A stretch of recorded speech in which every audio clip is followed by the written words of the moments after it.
I was born in Romania in a Christian family, Pentecostal.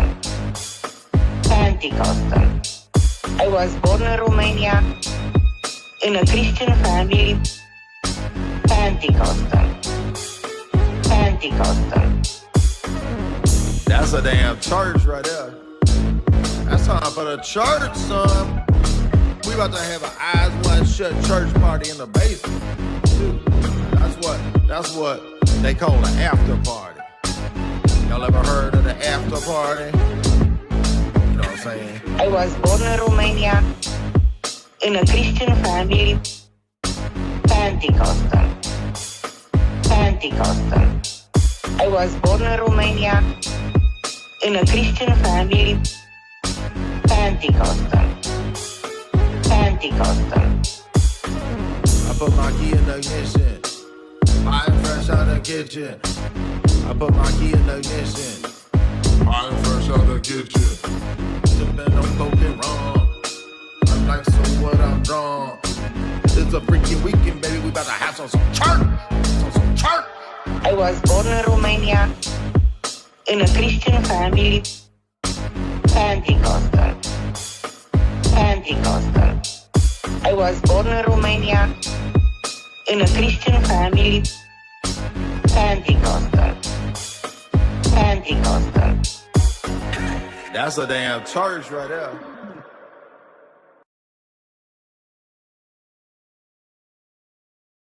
Dyer is your cult leader. I promise you, if this is your pope, if this is your king, this is not going to end well for you guys. I am the pope of the future. The future. The tyrannical Reiner. I am the pope of the future.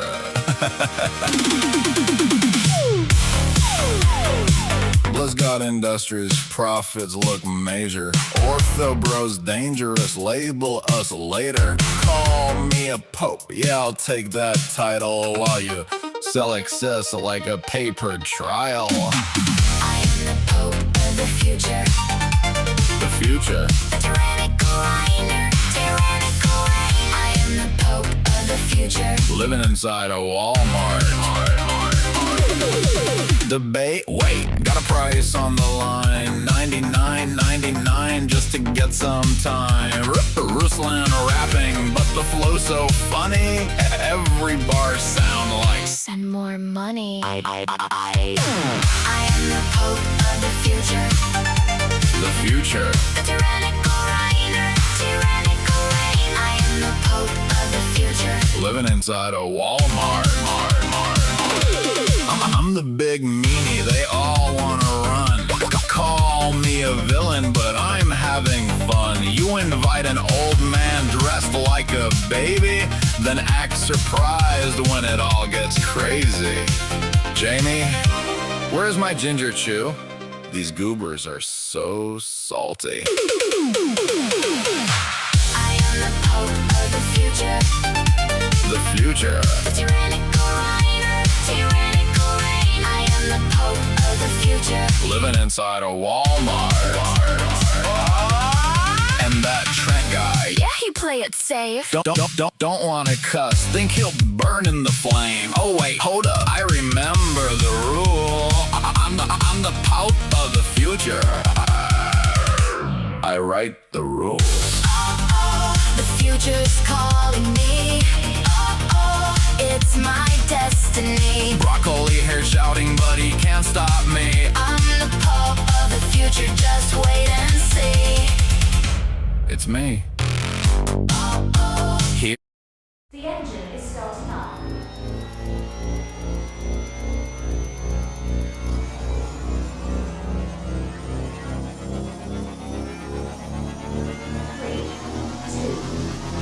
Moment, space, time.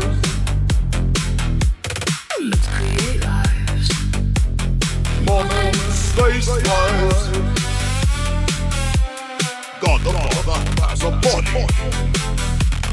It's a very tone body.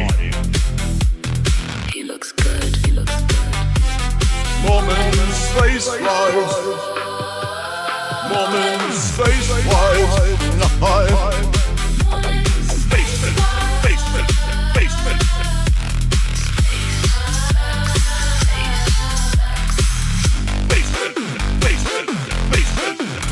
Magic underwear fitting tight. Magic underwear is feeling right. Mormon space wives. Mormon space wives. North Cola. I would like to have intimacies with you On the planet of Naboo.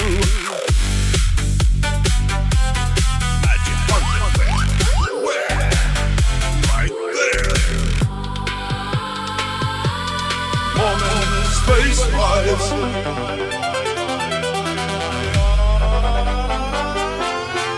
Let's create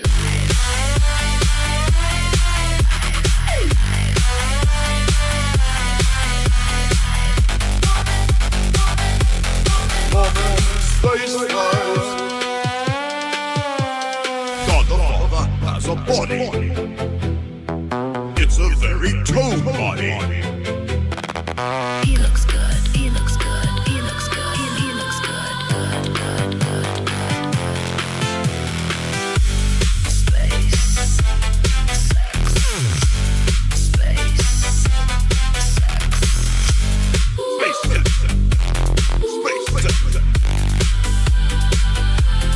Mormon space wives. Mormon space wives. Space error.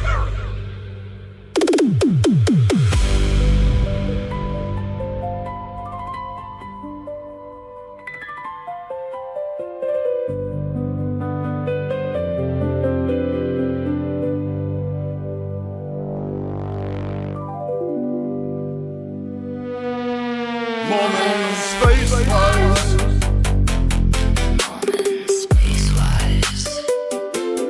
Mormon space wives.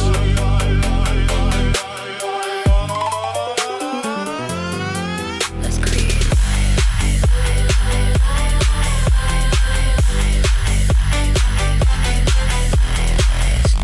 space, sex, space.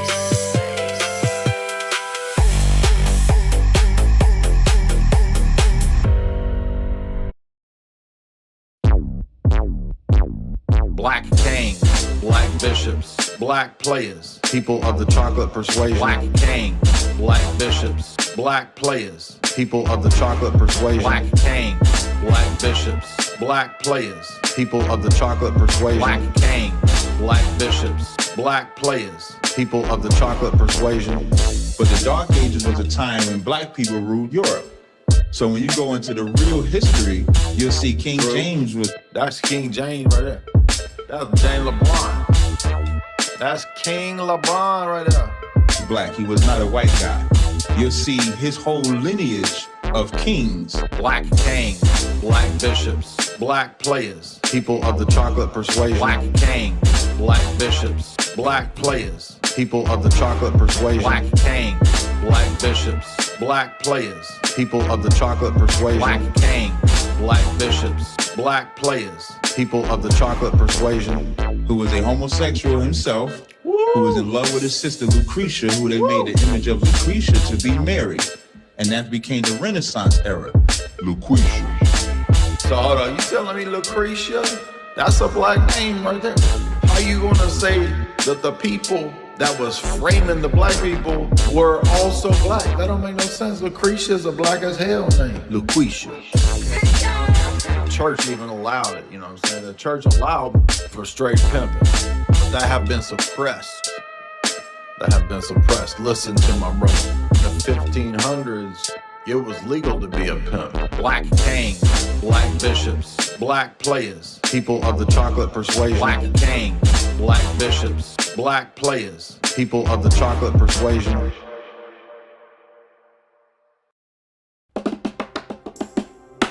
So my son was headed off to camp, and before he went, he shared a really cool thing.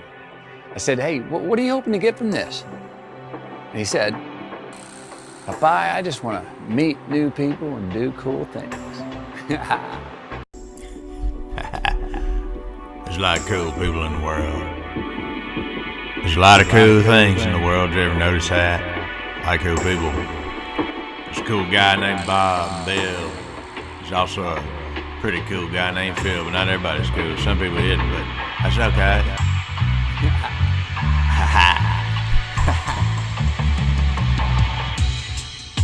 I just wanna meet new people, Papa. Meet new people, Papa. And I wanna do so many cool things. Just want to meet new people and do a lot of cool things. Yeah.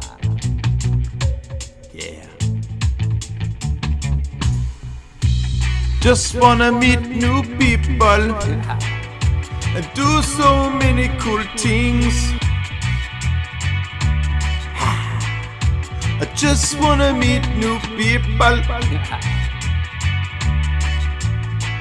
and I wanna do so many cool things. I wanna meet people. You know, the world has a lot of cool things in it. Like this thing right here is pretty cool. This thing's kind of cool too. You ever think about how many cool things there are? There's over 1 million cool things in the world. Think about Michael Jordan, he's pretty cool. You ever think about maybe something from the 90s that you like a pair of jeans, or something like a Beanie Baby that's pretty cool. There's a lot of cool things in the world. You ever think about it? I just wanna meet new people and do so many cool things. I wanna do a lot of cool things. Like I said, there's so many cool things in the world, you gotta think about it. A lot of cool things. There's cookies that exist. You know, there's also some things that are pretty neat, like there's like skateboards and Beanie Baby. There's a lot of cool things in the world. Welcome everybody, another open forum.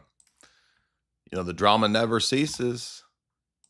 I kind of get tired of covering the drama though, but I guess since that's what everybody's talking about, I guess I'll talk a little bit about it. So David Wood is excited again today. He got tingly because he's decided to go with 2016's the Russian collusion hoax narrative that has totally collapsed. So even though we just had Tulsi Gabbard, last week, once again, declassify more information about what we already knew, which is that the entire Russia collusion narrative hoax, just like the coup when she declassified a bunch of Anthony Fauci's. Same situation. Turns out it was the same story with the Russia collusion narrative, which we already knew. In fact, we did many podcasts breaking down exactly Christopher Steele and exactly the British intelligence outfits that Hillary had concoct the whole fraudulent narrative. We were on it day one. We've talked about it, I guess, for 10 years. But in the mind of the ADIQ Muslim convert evangelical audience that makes up David Wood's audience, people who are about the level of a boomer, if a boomer was a fifth grader, in terms of understanding what's going on in the world, he's relying on the Russian collusion hoax narrative that the people on the right are now infiltrated with KGB operatives. Now, let's note that according to pretty well-known Orthodox priest, Father John Peck, who wrote this article many years ago, the entire Ukrainian schism that was created by the CIA and the State Department was an outplaying of the philosophy, geopolitically speaking, of Zbigniew Brzezinski. Brzezinski says we need to split the world of orthodoxy. This will bring down Russia. We'll use like Ukraine. Betrayal is the norm of public morality, and this will help us. He says, this was written in 2023, and again, citing Brzezinski about the strategies of NATO, the Atlantic Council, the CIA, the State Department, all these Western operatives, all of these think tanks, NGOs, and foundations. And it's interesting that Fordham University, of course, plays a large role in this. Fordham rolled out many of their operatives for the last several years to attack and really to subvert orthodoxy. You have Sarah Riccardi-Schwartz, you have all of the academics, Demokopoulos, and all these characters who are notoriously pro-Skittles. And their whole idea is to really rainbow up the Orthodox Church. And one of the strategies that they use is the neoconservative Zio line that the Russian Orthodox Church and really the whole Orthodox world is essentially a bunch of KGB operatives, as if we're living in the 1950s. The Cold War has just kicked off, and Stalin is subverting with his fake Orthodox Church. Now, it's funny timing because I may just go ahead and make this talk for public purview, because we did a whole breakdown of the Mitrokhin archive and exactly what from KGB documents the structure of the compromising of the Russian church actually was. And it's this talk that we did right here. Liberalism, CIA, KGB, Vatican, Mafia, and the World Council of Churches. So I'm going to go ahead and just go in here and make this public again, because in the clips channels, I know several of the clips channels, you guys already had those clips for the member section from this talk queued up and were running. I apologize for telling you guys to take it down because it was a members talk, because given what is going on with all the nonsense, this is a very timely talk. So to the clips channels, if you guys want to, go ahead and re-upload that, and you can redo it and make it public now. I don't care. So I'm going to go in here right now and make this public, because people that want a longer breakdown, I know that the ADIQ audience of Muslim evangelicals that makes up David Wood's audience don't read books, and I'm being serious. They don't read. So for their benefit, for our benefit, I should say, for people that want to go a little bit deeper than fifth grade dialectics of good guy, bad guy in the Cold War, you can now come back over here to this live stream about the Mitrokhin archives, which was a famous series of documents that were published in the UK by British intelligence about what the structure and what the level of infiltration of the Russian church was throughout the Cold War, particularly under the Stalin NKVD period, and then afterwards under Brezhnev and Andropov and these different figures. So here is this talk. Feel free to share it, because it really will refute the absurdity of what we're going to hear, which I already know is going to be the lowest tier nonsense. So let's put him on fast speed here. I can't listen to this normal speed. So here we go. Military has been targeting Protestant churches in Ukraine, and I only found out about it by accident because no one bothered to tell me. So he's playing a ridiculous game that the Russian military is killing the Protestants in Ukraine. Yeah, he's not talking about the Orthodox churches that have been persecuted, blown up, all the martyrs, the schismatic church that his university helped create there in the Ukraine with the help of the CIA and the State Department. Here is Mike Pompeo with the fake Ukrainian hierarchy, Dominko, who was a previously defrocked guy. So David Wood is playing on this angle that the Russians want to blow up Protestant churches, and he knows that his audience is literally retarded and has no idea what is happening in the Ukraine. They don't know where that is on a map. They don't know the history, that it's a made-up country created by the West to split the heart of Russia out of Russia. So they know none of that history. He's just trusting that, oh, they bomb Protestant, today bad people, do we good Why people? didn't you tell me that Russia is attacking Protestant churches? Because you didn't know either. Shame on you. Here's how I found out. Someone in the chat was complaining about Israel destroying So the response is, because Israel does blow up churches all the time, he's got to come to Israel's defense, because he's not actually a Christian. He's not a member of any known church. He won't say what his church is, what his theology is. His whole shtick is to go after Islam, and He didn't even know what the 5 solas of the Reformation were 2 weeks ago. Christian churches in Gaza. Jews! So I asked AI, how? His source is AI.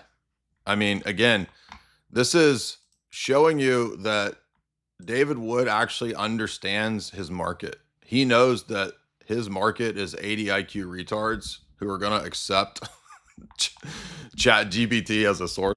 How many Christian churches were attacked by Israel during the war in Gaza? And the answer was 3. St. Porphyrios Church, Gaza Baptist Church, and Holy Family Church. All of them were damaged. Yeah, but this is not talking about the recent bombings in Lebanon. During Israeli airstrikes. Now, even though it's only 3 churches, that's still a lot of churches because there aren't many Christians in Gaza. If you go back several decades... Yeah, why is that, David? Perhaps because the people that you shill for have run all of the previous inhabitants out, and that's all detailed in the Rothschild's biography. There were between 30 and 40,000 Christians in Gaza, whereas now there are only around 1,000. Why is that, David? Is that because of Russia, or is it because of the Zionists?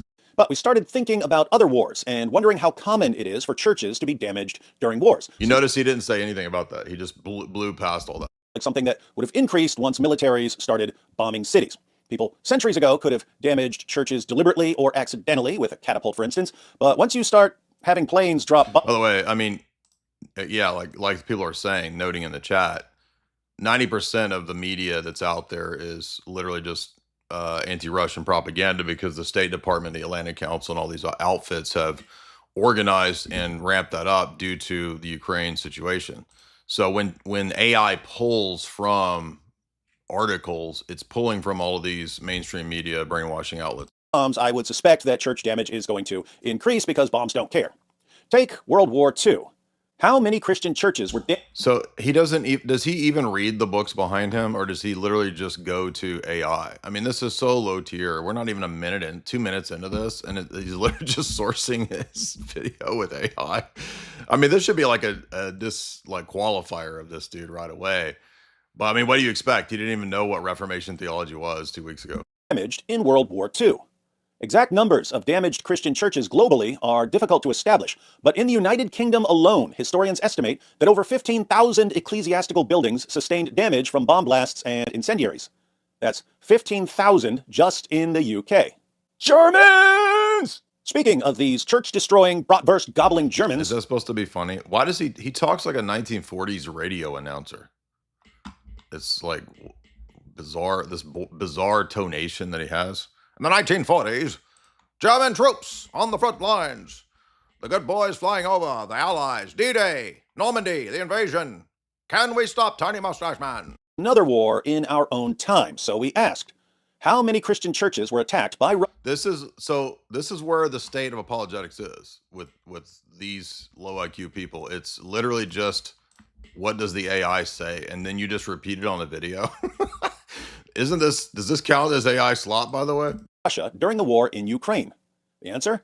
Russian forces have damaged or destroyed at least 737 religious buildings in Ukraine since the start. Okay, I mean, already 20,000 people and 3,000 people have liked this video who are listening to a guy literally just read out an automated AI Google AI response.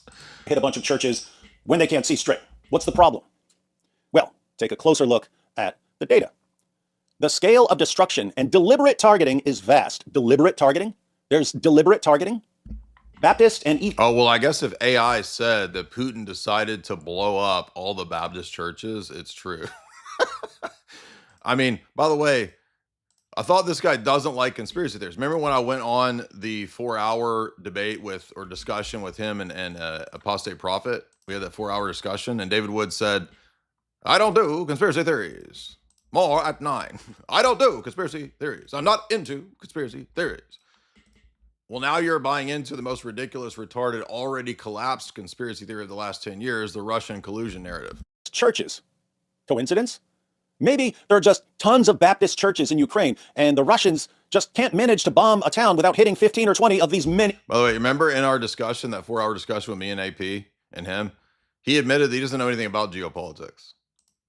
Well, now he's an expert in geopolitics by spitting out AI slop. many Baptist churches. Does that sound right? Not if you know anything about Ukraine. Does he have a large Baptist audience? This is odd to me that he's like trying to appeal to the Baptists here. But then again, I mean, he's out of Fordham University, and as Cleve perceptively reminded us here, shout out to Cleve for reminding us of the fact that it's actually David Wood's university, Fordham University, that has a history of an open, intimate connection with the CIA and the pushing of Skittles globally. So here you notice, of course, former CIA Director John Brennan, the most notorious CIA director under Obama. Brennan himself claims to be a Muslim. Ironic, because Brennan supposedly is converted to Salafi Islam as CIA director. And that's the university that we get Sarah Riccardi-Schwartz and David Wood. I think isn't Riccardi-Schwartz from Fordham, but it doesn't matter. They're basically, it's a giant hive of butt buddies who push the worst stuff to skittleize the Orthodox Church. Lo and behold, they have a giant, they actually have an entire center there at Fordham named after, it's called the John Brennan Center. But not only that, as is pointed out, David Wood, who is a graduate from the Jesuit Fordham University, also shares the idea that because there used to be this gay dude in our server who left the server and got butthurt. So he wrote this article that got shared by all the Fordham gay webs, literally like Public Orthodoxy, Orthodoxy and Dialogue, all the gay Orthodox quote unquote sites pushed this article, but they never mentioned the fact that this guy like is apostate now. He's like a universalist, pro gay dude. But that's the source that quote, the Ortho Bros run a cult and the Ortho Bros are KGB agents. That's literally what we have from these people here. So now remember, David Wood's logic is that if you like a post by someone bad, you're evil. Now Mahler and Chat JPT, his butt buddies, they all had Jake, the Muslim metaphysician, come on their channel. Wait a minute. I thought if you have a Muslim on in agreement, or if you agree with the Muslim at any point, you're supporting Islamic takeovers. So by that logic, when are they going to call out Mahler and Chat JPT? And why are they not calling out, why is David Wood agreeing with people like Sarah Riccardi-Schwartz and gay dudes? Does that then mean that David Wood supports the gay dude agenda and Sarah Riccardi-Schwartz's gender affirming transitioning of children? Well, I mean, by his logic, yes, he does. So that's what we're getting here, is the propaganda from the lowest level of Gubertard. What percentage of the population of Ukraine is Protestant? Churches are being targeted. The only alternative explanation would be that all the Baptist churches just happened to be clustered in areas that were being bombed for other reasons. I mean, this is so, like, this is so stupid and low tier. Does he think that Putin wants to go to war with Baptists? like the Ukraine conflict isn't about all of these other classical historical vendettas and all that kind of stuff. No, it's actually because Putin wants to go to war with Al Mohler and the Baptists. That's the real war here. But that's just not the case. Now, to be fair, lots of destruction is simply the result of war. Entire towns have been bombed to rubble. But damage to Baptist churches has been massively disproportionate. You'll notice, by the way, that there are no notes in the books behind him. In fact, it hardly looks like any of these books have even been cracked. This reminds me of the old Lofton era, when Michael Lofton had a gigantic set piece behind him of books that look like they've never even been touched. So, again, look at the books behind me. They all have notes in them. I actually read the books. But he knows that his audience doesn't read books. He knows he's talking to ADIQ ex-Muslim evangelicals. So why is the Russian military targeting Baptist churches in Ukraine?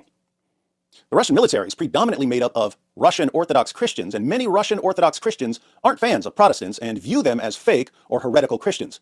Perhaps some of these soldiers see the war as an opportunity to level some Protestant churches. But beyond this denominational... So no evidence of this, of Putin's intent to destroy the Baptist churches in Ukraine. It's just, well, there are some soldiers that are Orthodox, so they think that there's heretics, so they probably are bombing them. Wouldn't Protestant evangelism look suspicious? Even though Protestants are a tiny minority in Ukraine, they use Ukraine as a base for evangelism. While Ukraine is a predominantly Christian nation, heavily shaped by Eastern Orthodoxy. Interesting. So you'll notice, by the way, these are the same people that say we're all Christians. We're all Christians. But then they defend the evangelical missionaries going into all the Orthodox countries to convert people out of Orthodox Christianity. So they actually are liars. They act like, look, we're ecumenists. Why are you being mean and being exclusivist? We're all Christians. By the way, we're going to go into your countries and convert you. So these people are absolute idiot hypocrites. They're too dumb to even realize what a basic level contradiction that is. A variety of Protestant denominations, such as Baptists, Pentecostals, and Seventh-day Adventists, maintain an active and visible presence. The country is sometimes referred to as the Bible Belt of Eastern Europe, serving as a hub for evangelical training and church life. But as we pointed out, and I'm not saying it's good that churches get bombed. Obviously, that's a bad thing whenever it happens, whether it's Orthodox or Protestant or whatever. There's another reason why, as we pointed out in our long live stream, that it's more complex than just good guy, bad guy, right? David Wood knows his audience is dumb. They're just going to see this as who's good, who's bad. It's not just good guy, bad guy. In warfare, warfare is not just kinetic, but there's also warfare that is ideological and that is civilizational. And so Baptist and Protestant missionaries also function as a form of soft power. I'm not saying it's right that they got bombed. I don't even trust his ChatGPT AI numbers about the churches that are bombed. Who knows if that could just be made up by Bill Gates's News Guard or MSNBC, and then the AI is going to pull from those numbers. We have no way to know or verify that in some independent way. So we just are relying on David Wood's reliance on lying mainstream media. By the way, the same lying mainstream media that David Wood doesn't trust that pushes Islam in the West. You notice that. So it's a selective usage of the sources because David Wood would not support would not support the idea of the mainstream media telling the truth about Islam in the West. Oh, but wait a minute. They absolutely tell the truth about Russia and the Ukraine situation. So Protestants are serving the enemies of Russia. Why not destroy their churches? But we can go a little further, because the Russian invaders also deliberately attack some Ukrainian Orthodox churches, particularly Ukrainian Orthodox churches that don't bend the knee to Moscow. So these are the fake churches, as Father John Peck says, were set up by the CIA and the State Department, and you even have the CIA and the State Department people going over there, and we've shown this a million times, bragging that they did it. So let's look at this once again.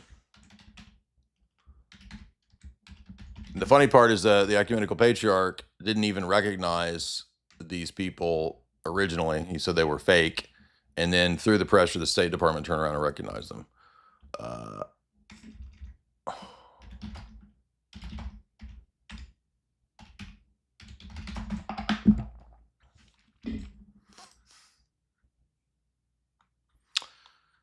Here is the fake hierarch that the CIA set up, Denisenko, giving an award to the former CIA director right here.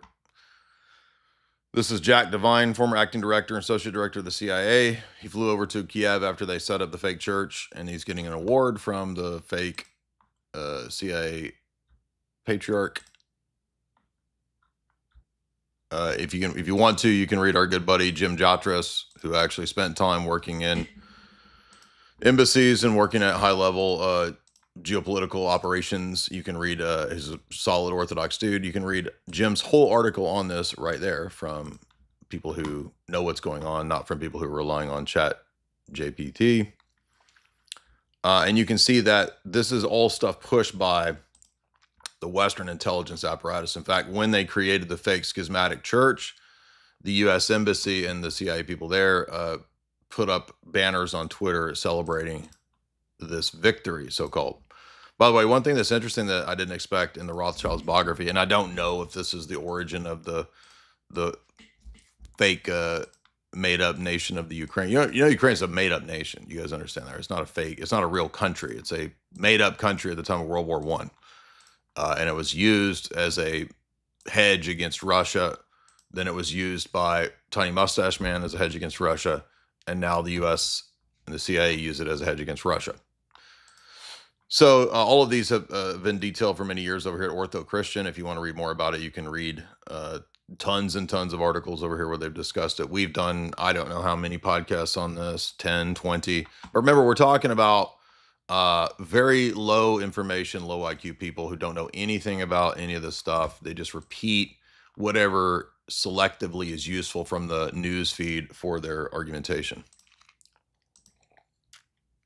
And again, if you really want the history of this, not even from a conspiracy perspective, but from the Mitrokin archives, which is from the Western intelligence perspective, I just unmembered and made public this talk right here.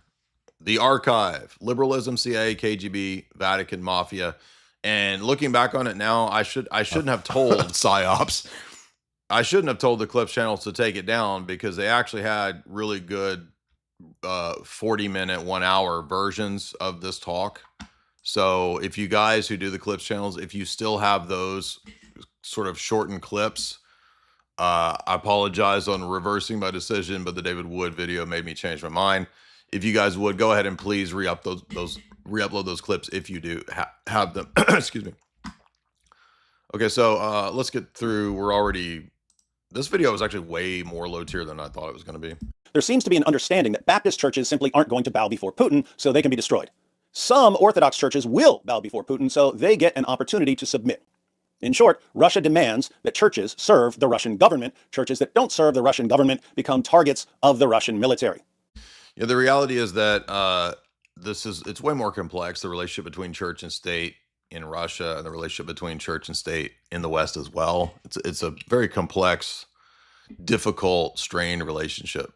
But he actually has an advantage here, because he knows that people are not going to study this or read this. They don't care what the Mitrokin archives say about the actual tiers.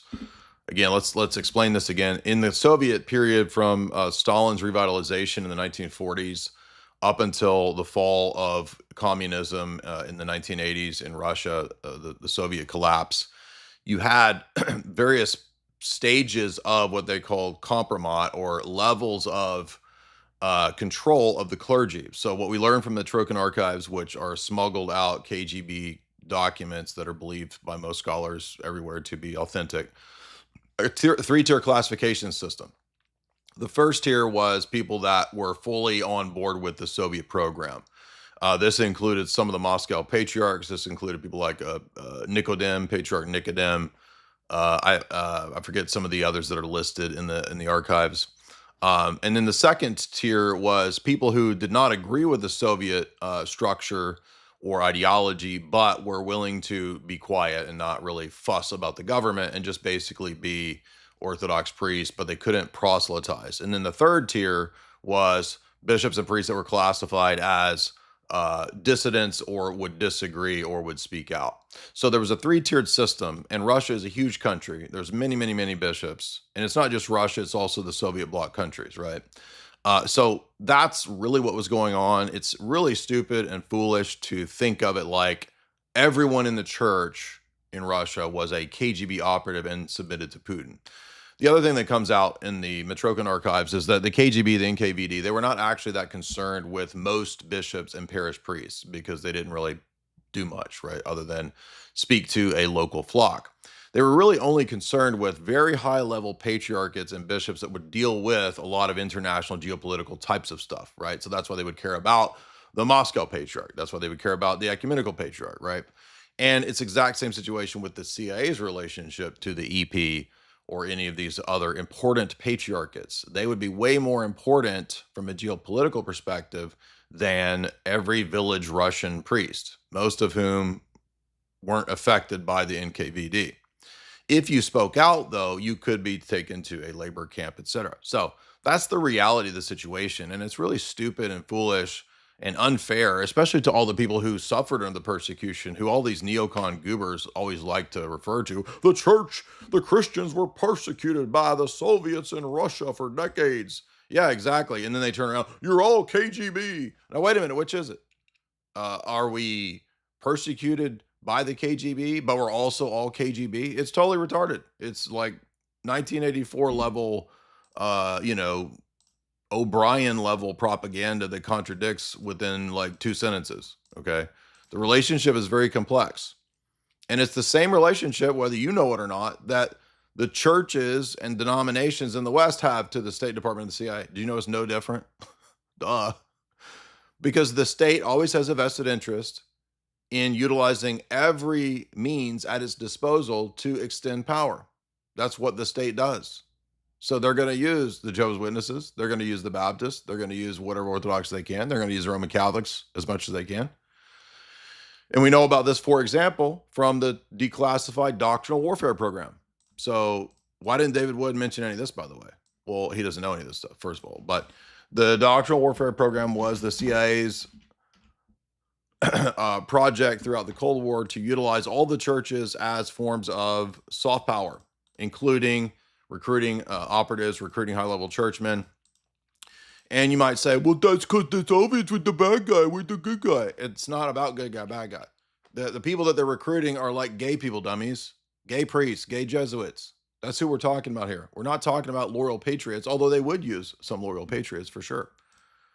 We're talking about people who are susceptible to and amenable to all types of compromise. We mentioned, of course, Cardinal Spellman being one of the most famous examples, and a much higher level player actually working for the FBI, actually working with the OSS, and OSS mentions actually working with the CIA to liaison between the president and the mafia and the CIA. I mean, Cardinal Spellman was like doing all of this. And many people think Cardinal Spellman was also perhaps gay and was also compromised. Makes perfect sense. That's exactly, unfortunately, what happens when you fall into these scenarios. But what I'm getting at is that it's not only in Russia or only in, this is what happens, unfortunately, throughout the world. It's not new either. In the ancient church, the state would try to send spies into the church. The state would try to buy off the bishops and make the bishops Arian or semi-Arian. In fact, some of the first books that I ever read on the church fathers were about the persecution of the churches and how the state saw ideologies like Arianism or semi-Arianism as perfect tools to make the state the ultimate deity. And we know about this prior when we think about the Caesars. Everybody knows, oh, the Caesars persecuted the church because they wanted to say you have to bow, you can bow to any god, but you also have to say Caesar's God, right? That was what they told all the early martyrs. And the martyrs died because we're not going to say Caesar's God. We will honor you as the legitimate public authority, providentially speaking, but we're not going to worship you as a deity. And that's why there's all those martyrs in the first 3 centuries. But do you think that the state just gave up? Because we all know there are many heretical emperors, right? And the heretical emperors tended to want some kind of weird, deviant theology, not just because they were heretics, but because from a state perspective, it would allow them to control those churches. You get the same idea when under the split in ancient Israel between Jeroboam and Rehoboam, the true worship was in Israel. It was in Jerusalem, right? It's the city of David. And then you get Jeroboam says, I don't want them going down there to my rival brother's kingdom to worship. So we're going to set up an alternate fake temple at Bethel and Dan, and that's going to be the new worship center for Israel. So he creates a schism place to worship for geopolitical reasons, obviously. It's in the text if you read the historical text. I wrote articles on this 15 years ago explaining that the Bible tells you that ecumenism is a geopolitical project. In the story of Jeroboam and Rehoboam. By the way, this is where we get Samaritanism from. The whole schism of the Samaritans comes out of this schismatic worship in Bethel and Dan. So, I mean, I know the Samaritans think it goes back to Jacob's well, but it's Bethel and Dan is where these fake. That's why Jesus tells a woman at the well, no, salvation is of the Jews. You were supposed to be worshiping at the temple. Duh. It's like, it's such a weird idea, right? That no, we have to worship Jacob's well. So, the attitude of the state typically doesn't change. Same situation in the iconoclast controversy. You had heterodox emperors that want to control the church by making iconoclasm the norm. And what do you think happens if, for example, Jesus isn't the Son of God truly, or if Jesus and the liturgy aren't real iconographic representations of the heavenly realities?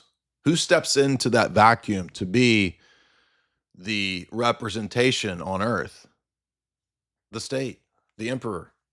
You know, the state always has a vested interest, not just in power, but also in controlling and using heterodox ideas. If you remember reading the letters, for example, that we highlighted many years back from St. Photius about the Bulgarian missionaries, or excuse me, the Carolinian missionaries sent into the Bulgarian Orthodox nations, who were sent by Charlemagne to proselytize the Orthodox nations into the new revised creed with the Filioque.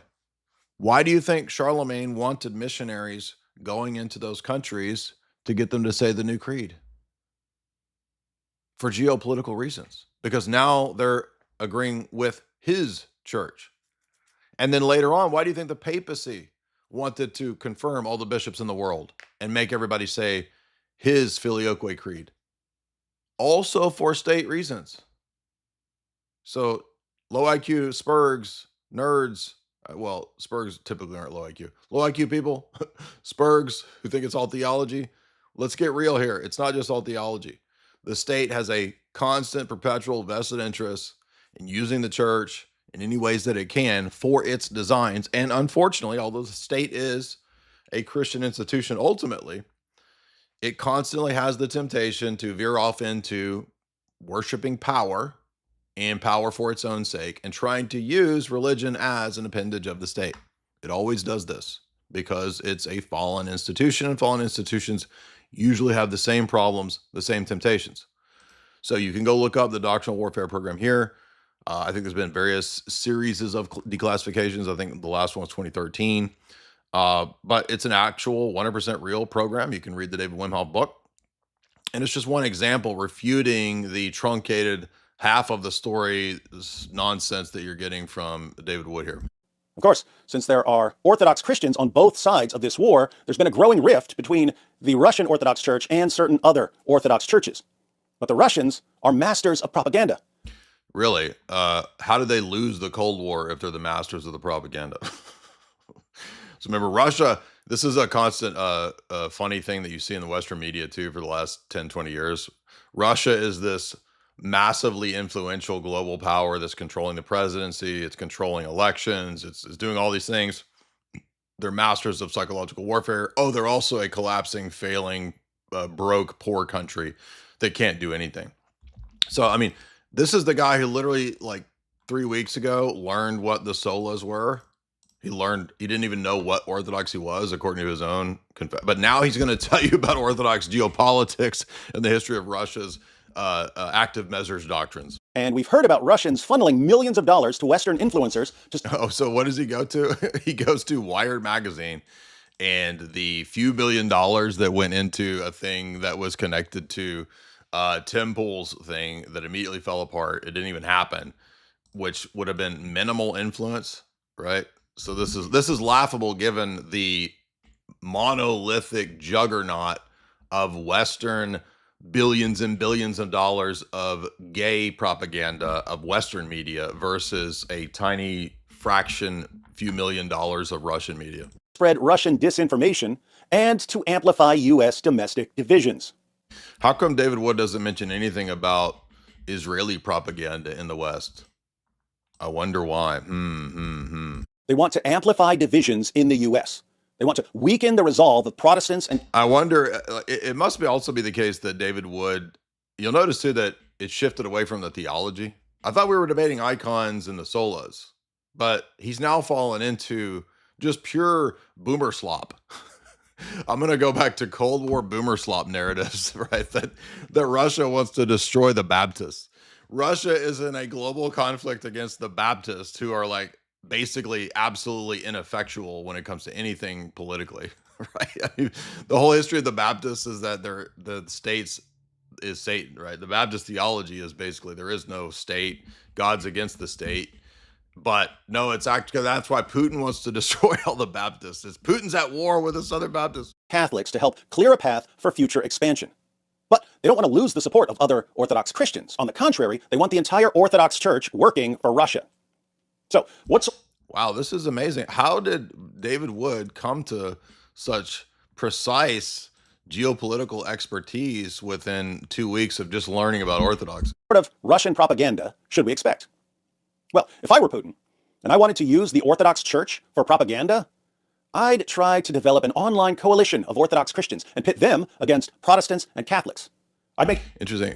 So we knew he was going to go to that we're all operatives of Putin. And it's funny because I've been hearing this even before I was Orthodox. I remember hearing this back like even in 2012, right? Because I wrote for various journalistic outfits like 21st Century Wire that were against the Assad regime being toppled. And so if you're against the Assad regime being toppled, you have to be a Putin stooge. Remember, the entire mainstream media and academic apparatus was running a giant campaign that all of the alt-right and the alt-light influencers are all part of a vast Russian influence network campaign. And the way that they determined this was, well, did this person go on Russia Today? Did this person have a conversation with Dugin on a podcast? Well, then he's a Russian operative because they had that conversation. Remember, Tucker goes and interviews Putin. Well, he's a Russian agent. There's no other way. If you have a conversation with a person, obviously you're an operative and an agent of that outfit. So by that logic, which is the David Wood logic, Mahler and ChatGPT are now Sunni Muslim operatives. By the way, remember 2 weeks ago, what was David Wood saying? We're Muslim operatives. We're cooperating with the Muslims to collapse America. Now we're actually all Russian spies, and we all work for the KGB. I hope he actually says the KGB, because that'll be even funnier, given that there's not been a KGB for like over 30 years. Sure, these Orthodox Christians of various backgrounds view themselves not as useful idiots for the Russian government, but as defenders of holy orthodoxy. I'd encourage all Orthodox Christians to work together in this righteous battle for the one true church. But I would definitely make sure a Russian Orthodox influencer remains firmly in control of this alliance so he can steer the group wherever I want it to go. And I'd probably try to keep everyone distracted from what I'm doing by focusing on Israel. Say. So even though Bibi Netanyahu says in videos, we have the Americans by the balls, they do what we want. Even though Trump himself says that he went into this war because Bibi wanted it and now he regrets it. No, it's all Russian collusion still. So it's weird to actually see a person in the media still denying that there's Israeli influence in the West in terms of media. I mean, this guy is something else, man. Did anyone else notice that the rise of the Orthobros coincided with Russia's invasion of Ukraine? Oh, so now he's gone full schizo. I thought conspiracy theories were bad. Like I was on your podcast a few months ago with AP arguing with you about the nation state of Israel and the history of its founding and the relationship to the Rothschilds. And you were adamantly how you're not into any conspiracy theories. You're totally anti-conspiracy theory. But now you're on 10 years ago's fake debunked conspiracy theory of Russia collusion. Did anyone else notice that the supreme leader of the Orthobros is a Russian Orthodox walking clown emoji named Jay Dyer, who uses Stalin-esque threats and intimidation? Stalin-esque threats. What are the Stalin-esque threats? I mean, this is almost like satire. I mean, is he being serious here? I can't. It's almost like he's trolling, right? Like, we actually made the joke that I look like the Reno 911 cop guy on purpose. And does he not realize, like, yeah, we write comedic stuff, dude. I do that as well. So let's hear that part again. That was good. And did anyone else notice that the supreme leader of the Orthobros is a Russian Orthodox walking clown emoji named Jay Dyer, who uses Stalin-esque threats and intimidation to keep his followers in line?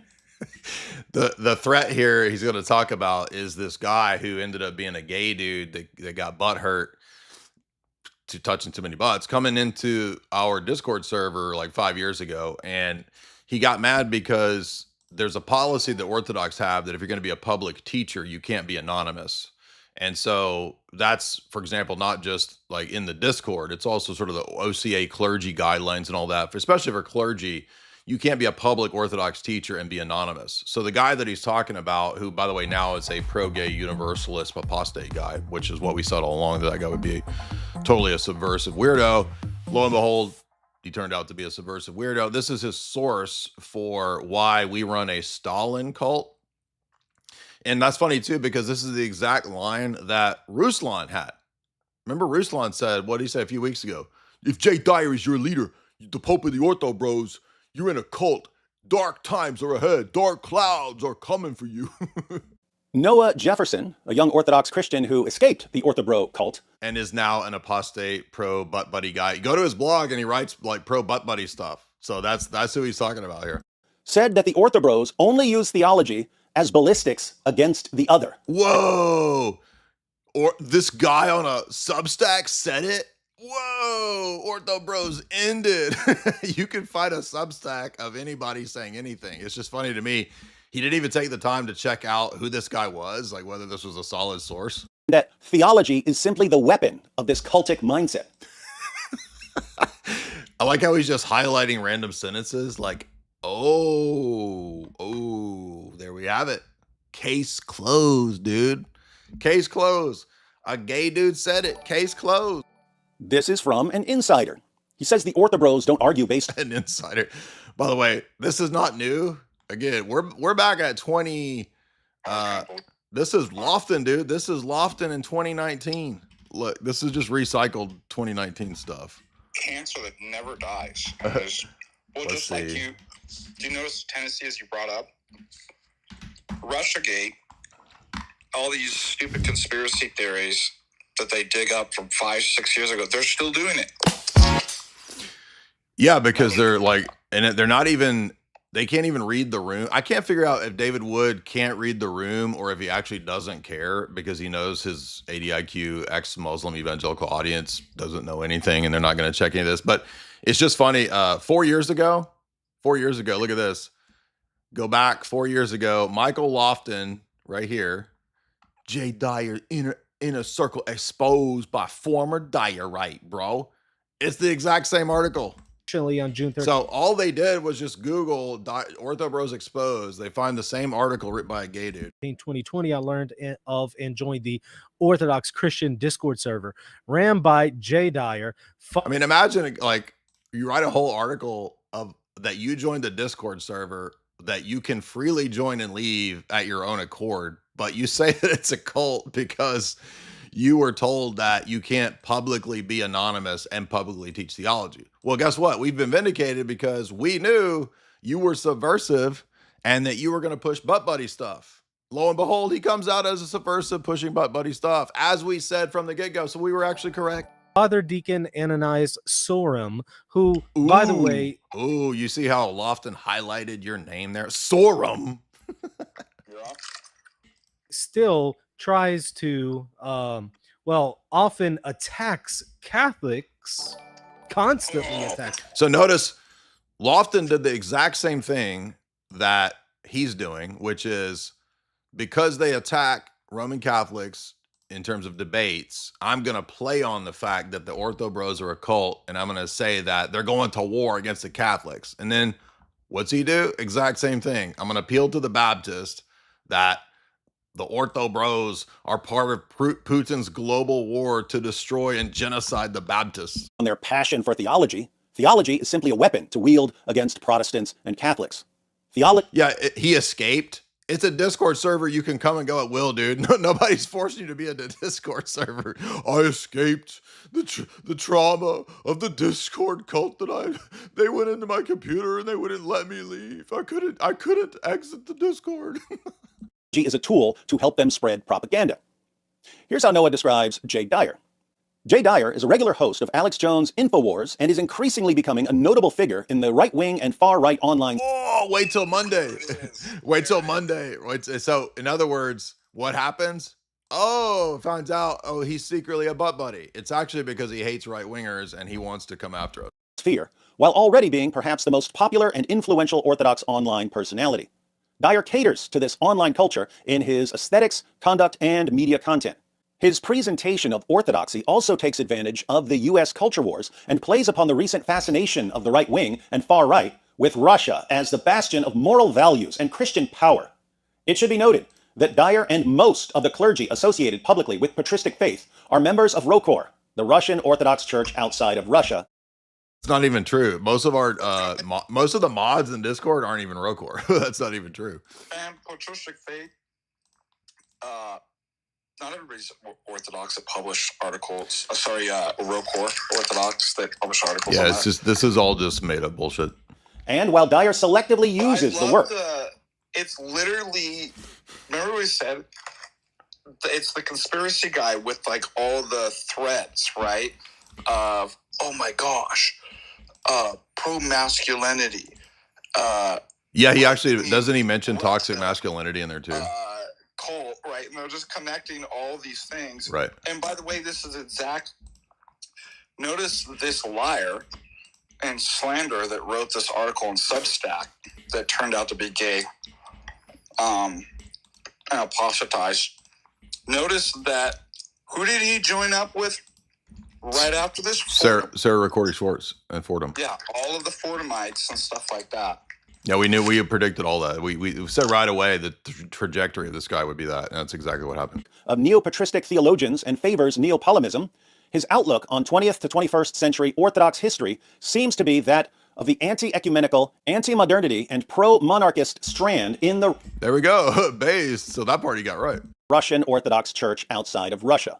Because of this, it is telling that Dyer consistently and outspokenly attempts to undermine the credibility of the Orthodox Church in America and its bishops.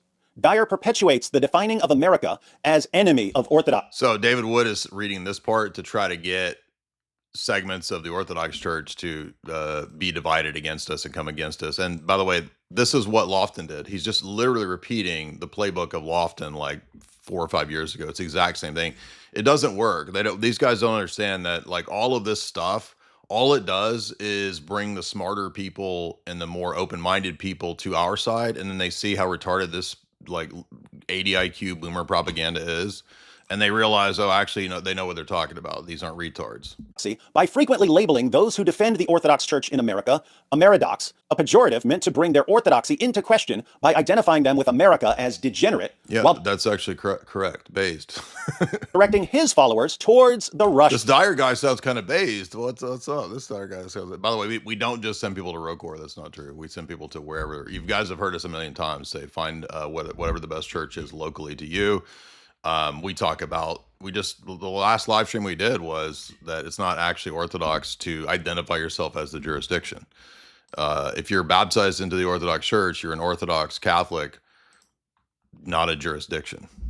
Orthodox Church outside of Russia. Now, I suspect that most of the Orthobros don't realize that Putin is pulling their puppet strings. This is so stupid because this whole narrative of Cold War stuff is ignoring the fact that the existence of Rocor itself is coming out of Bolshevik persecution. So the West helped and facilitated the immigrants, the White Russians, to come to the West when the Bolsheviks were persecuting them. So the fact that Western operatives, Western intelligence people help, British intelligence help those people come to the West does not mean that therefore they work for Putin. In fact, the whole origins of these groups are out of the Cold War and fleeing those types of persecutory situations. So again, total ignorance, he has no idea what he's talking about with the history of the church. And even if you explain it to them... By the way, but why are you surprised? This is a person who literally a few weeks ago didn't know what the solas were. He didn't know if he had any positions on Sola Scriptura. But now he's an expert in Russian church history. He still won't be able to see it. Cult tactics keep people from realizing they're in a cult. But some of the leaders obviously know what's going on here. So let me go ahead. So how do we... All he did was like cite 4 lines from that Substack article. How does that prove it's a cult? How do you even run a Discord cult? I mean, you would have to be involved in the people's lives in some way to actually be, because anybody can freaking leave the Discord at any point. This is so stupid. I saw another one that just was like that too, where somebody was going off on you and then brought up my name and stuff like that. And was saying it was a cult. And every single time, anybody that's booted, first of all, we have clergy in there. Yeah, there's David run it, and I've never seen any of the mods boot somebody that didn't deserve it. Exactly. And they cry out as they strike. It's like, oh, they won't tell you that they're pushing DGen stuff in there, that they continued without an inability to be corrected, to confuse. Here's what I said. It's primarily an education server in Orthodoxy. That's primarily what it is. So I have a duty over that to make sure it's like, yeah, you can debate some issues at some level, But if I see that you're confusing inquirers and neophytes and catechumens, and I ask you, if I send one of my mods or we talk to them and say, you got to stop this, and they continue to be problematic, yes, for the sake of preserving the faithful. Everybody that runs a huge Discord does that. The Discord has like 50,000 people in there. You have to have an iron fist policy or else your Discord will be destroyed. So that's not cult tactics. That's just normal procedure for running a freaking Discord. Think about this. If a priest had a parish, right, and he had somebody that came in and was asking questions, I'm sure he'd be somewhat tolerant with entertaining it. But if that person continued to push and cause problems and confuse people in the parish and was asked over and over, what do you think that priest would do after a while? What do you think everybody would do? You think any of these evangelicals would put up with people doing that in their circles? They would do the exact same thing. And then these people, they're absolutely like, I swear, I didn't do nothing. They're persecuting me. By the way, why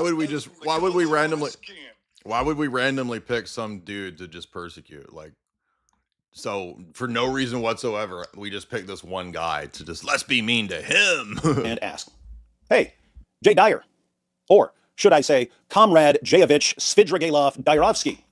That was so stupid, dude. That was like the lowest tier. Like, who would even find that funny, bro?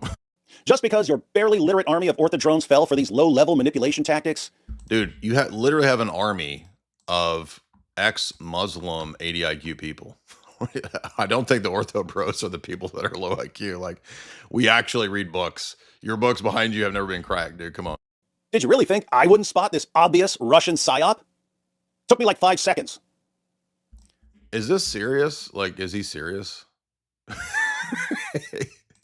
This is the guy again who says there's no conspiracy theories. He's totally eschews all conspiracy theories, but he immediately spotted the Russian psyop. So let's give somebody give David Wood a tinfoil yarmulke. Give him a tinfoil. Devil eyebrows. I'm starting to look at. Give him a tinfoil yarmulke because this guy's crazy. See you at DebateCon. Debate commie. Debate commie. Wow. Moments. By his own logic, by the way, again, does he not realize that ROCOR was aided by the West and the CIA and British intelligence? So if I go to ROCOR, by his logic, I would be part of the CIA. It doesn't even make any sense, right? But he trusts that he's got an 80 IQ audience. They're not going to know any of this stuff. So I probably will play well with he has the actual 80 IQ audience, not the ortho bros. But anyway, who's next? What's up? Open calls. Defoldova.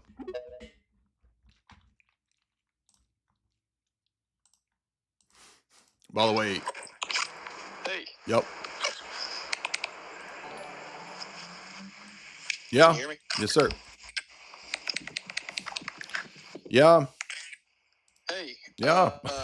I really can't hear you, but I'll just kind of let it off. I really appreciate your meanness, Jay. It's been really helpful for me. Kind of deconstructing out of Protestantism and a couple things that I don't know. You've probably made videos on this, but a couple of the things that may help some Protestants that were in my shoes.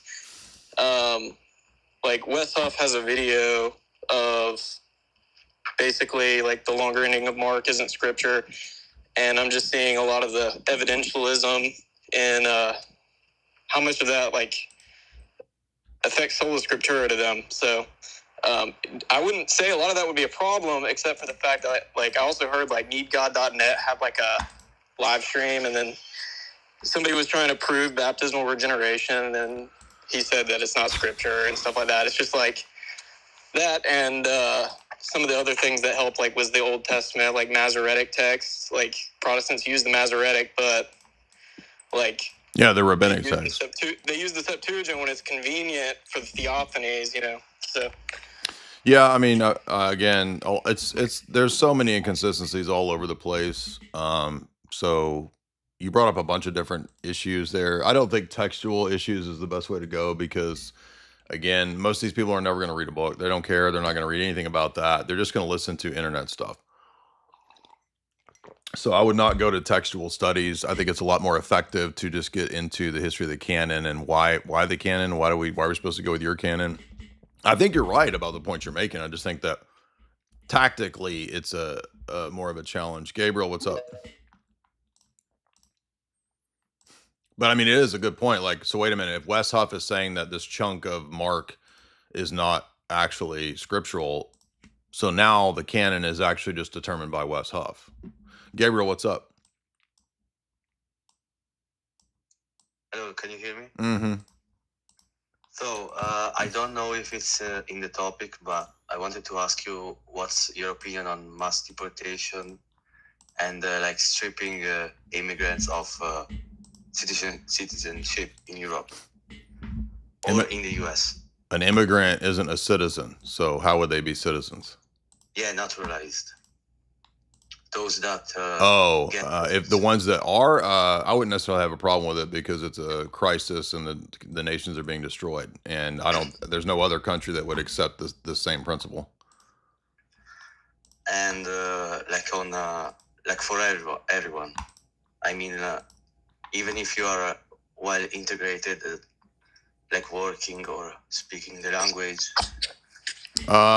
Yeah, I mean, Christianity. Well, you would have to. There's got to be some kind of cutoff point if you're going to do it. So you can't. I mean, there's going to be some unfair cases to some people, but for the sake of the greater good of saving the country, you have to do it. I would argue. Edward, what's up?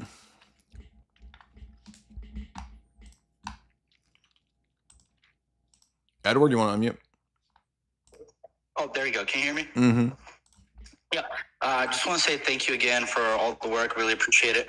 I was able to learn a lot from watching your videos. But I have a question specifically about the Russian Orthodox Church that you were talking about historically.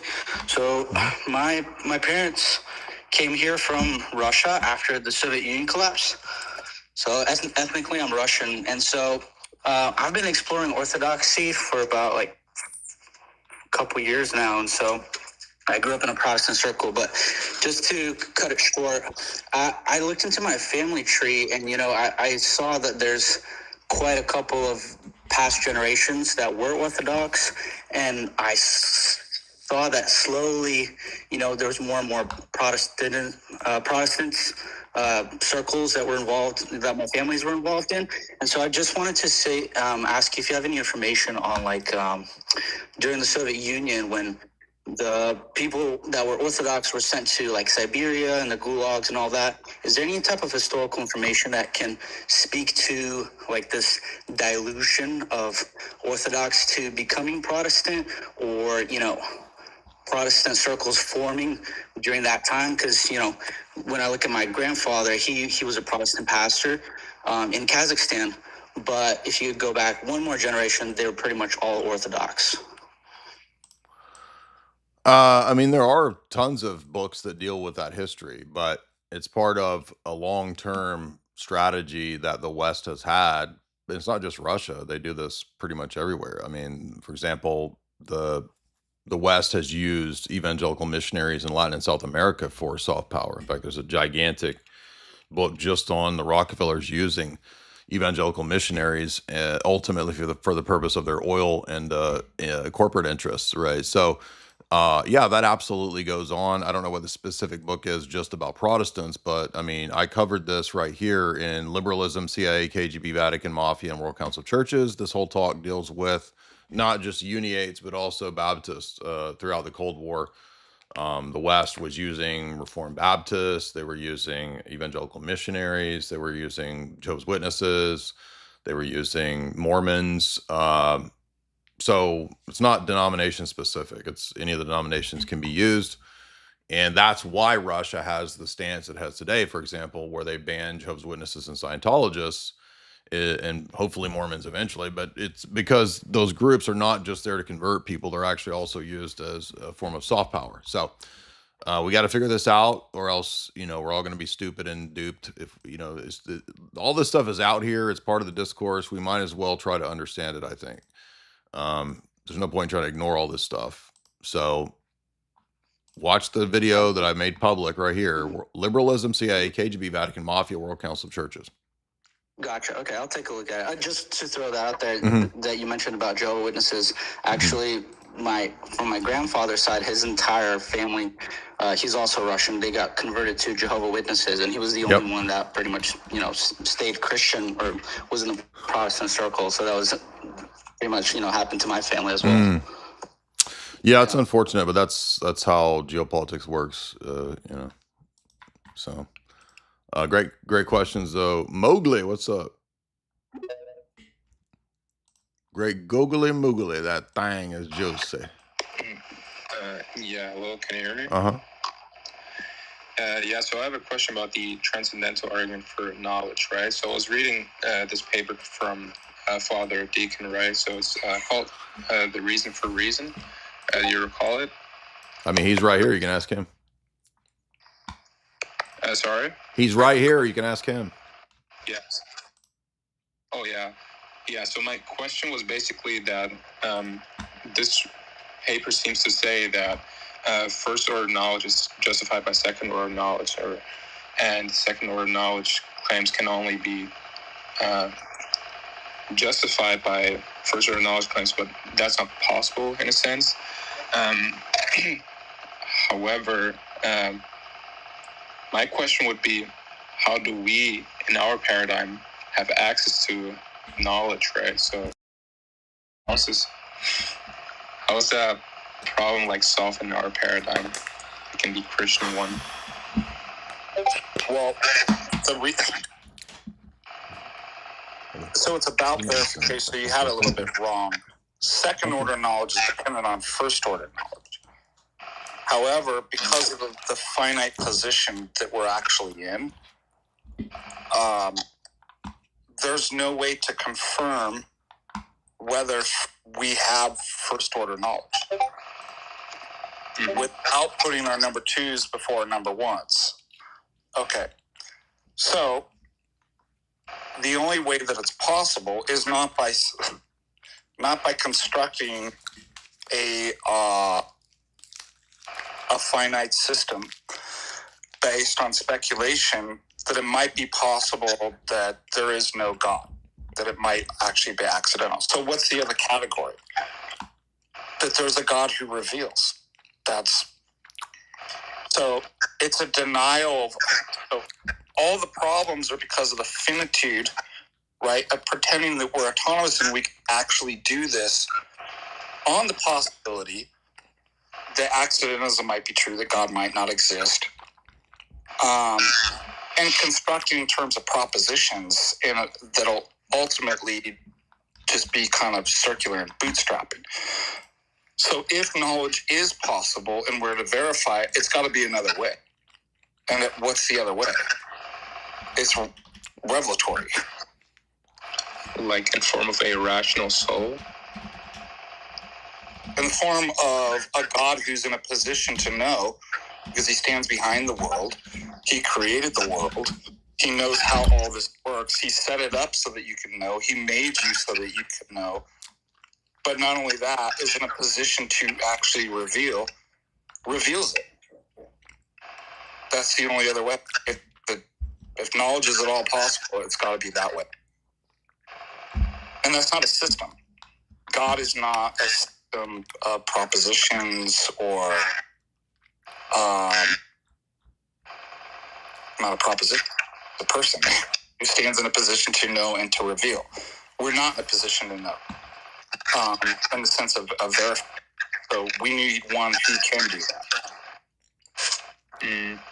And I have another thing, right? So you guys keep saying that the Orthodox Christian paradigm is the only thing that can justify things like knowledge, right?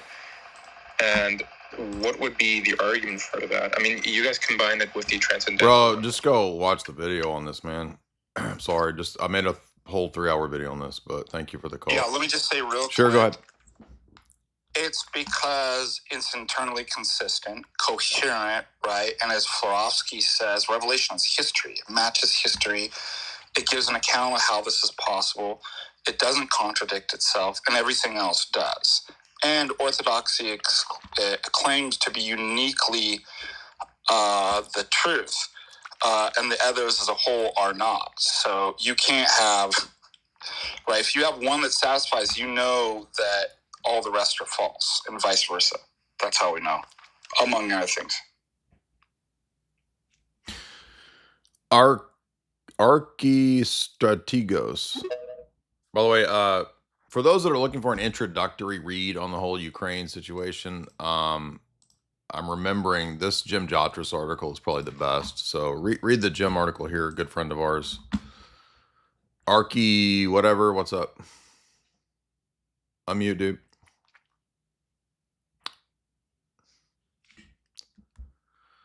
Okay, don't unmute. Tiempolemos.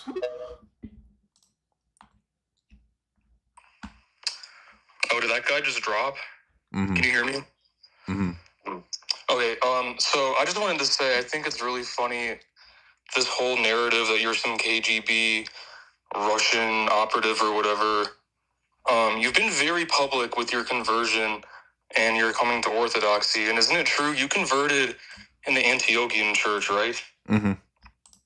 So, I mean, all it would take is like a simple, I don't know, just looking at any of your content to know that, like, you came in through the Antiochian church, you spent a lot of time in Tradcat world, like, Yeah, dude, he's talking to people that are like 80 IQ, literally 80 IQ former Muslims. They don't know anything. They don't you understand, I'm not trying to be mean, but like in Arab culture, and you can say this is racist or mean or whatever, like go read the studies about like how that culture views reading.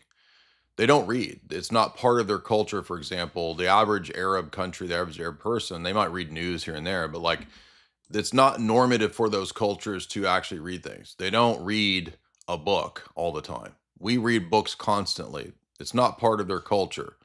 So he knows that that target audience, that niche that he has, they're not going to care about any of that. They don't know what ROCOR versus MP. They don't know any of that stuff.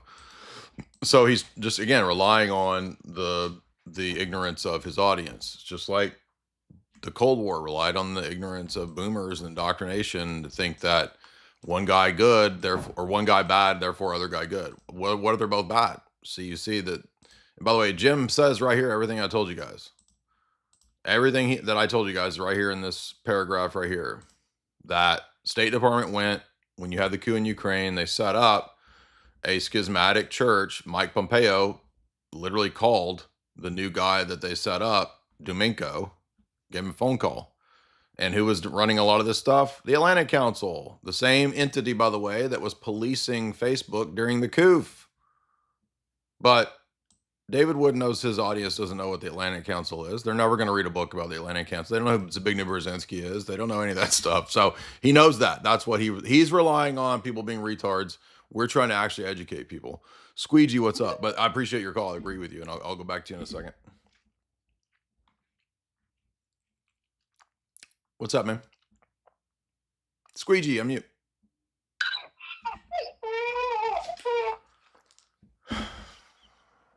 Mr. Acute, what's up?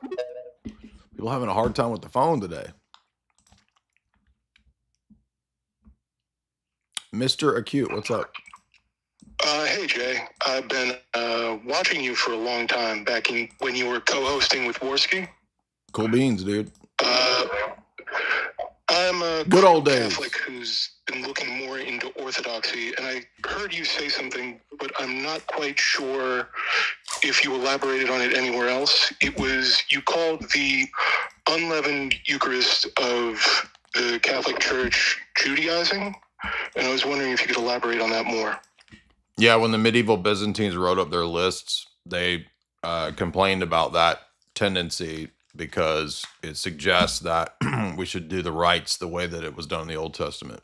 But the tradition of the church, at least in the first several centuries, is to do it the way the Orthodox does. So in other words, the argumentation was that we don't do it the way the Jews did it because just like with the Sabbath, the reality has come, therefore the type has is done with. Okay, I could see that. But I do want to point out that the original offering of the Last Supper was, the actual Last Supper was actually matzah, which is also pierced and striped, which I found particularly interesting and just wanted to share that. Go ahead. Go ahead, FDA. We can't hear you. Yeah, once you explain to us how you know it's matzah bread. How do you know that? Because it was a Passover offering. Yeah, but you understand that's a rabbinic tradition that's later. So how do you know that it was at the time of Christ? Oh, I wasn't aware there wasn't evidence of matzah. Well, again, you know, there's here once that Luke was the first writing of any Passover traditions. What? Wasn't Luke the first time Passover traditions were actually written down? Apart from that, you should do a celebration for Passover. But how does Luke tell you that it was that? No, I was just saying that I'm just now realizing that there's no written evidence for it before that. Well, maybe there is and I'm not aware of it, but again, yeah, I think FDA is just simply asking, like, well, how do we know that a later rabbinic tradition was the norm at the time of Christ? But yes, I'm aware of a lot of evangelicals make a big deal about, oh, the bread has these stripes and that's Christ being, whipped. I mean, maybe. Well, it's particularly also has the holes in it, so it's pierced and striped, as he later was. Okay, but I mean, if you go to the Orthodox liturgy, the symbology that's in the actual bread is a lot more profound, I think, than what's in the rabbinic tradition. So I think, and I'm not faulting you, but Roman Catholic traditions oftentimes will sort of just leap to these rabbinic Talmudic ideas. You see this, for example, with the way that Suan Sona, when he debated Ubi, was relying on the rabbinic tradition about Isaiah and the steward having the keys. Oh, look, the rabbinic tradition says this is the high priest having the keys. So see how this is a very, very similar to the papal idea of fulfilling the text in Isaiah. It's like, dude, why are you going to rabbinic traditions and not to the church's tradition? Like, the first 3 centuries of the church can show you the church's tradition better than the later codified 4th and 5th century Talmudic traditions. But, yeah, interesting question. Eureka?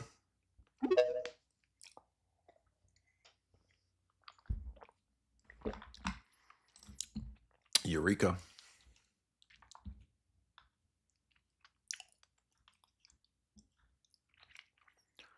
Eureka, unmute, man. Can nobody work Twitter today? I don't understand. Do you not want to talk? Okay. Demon Hunter.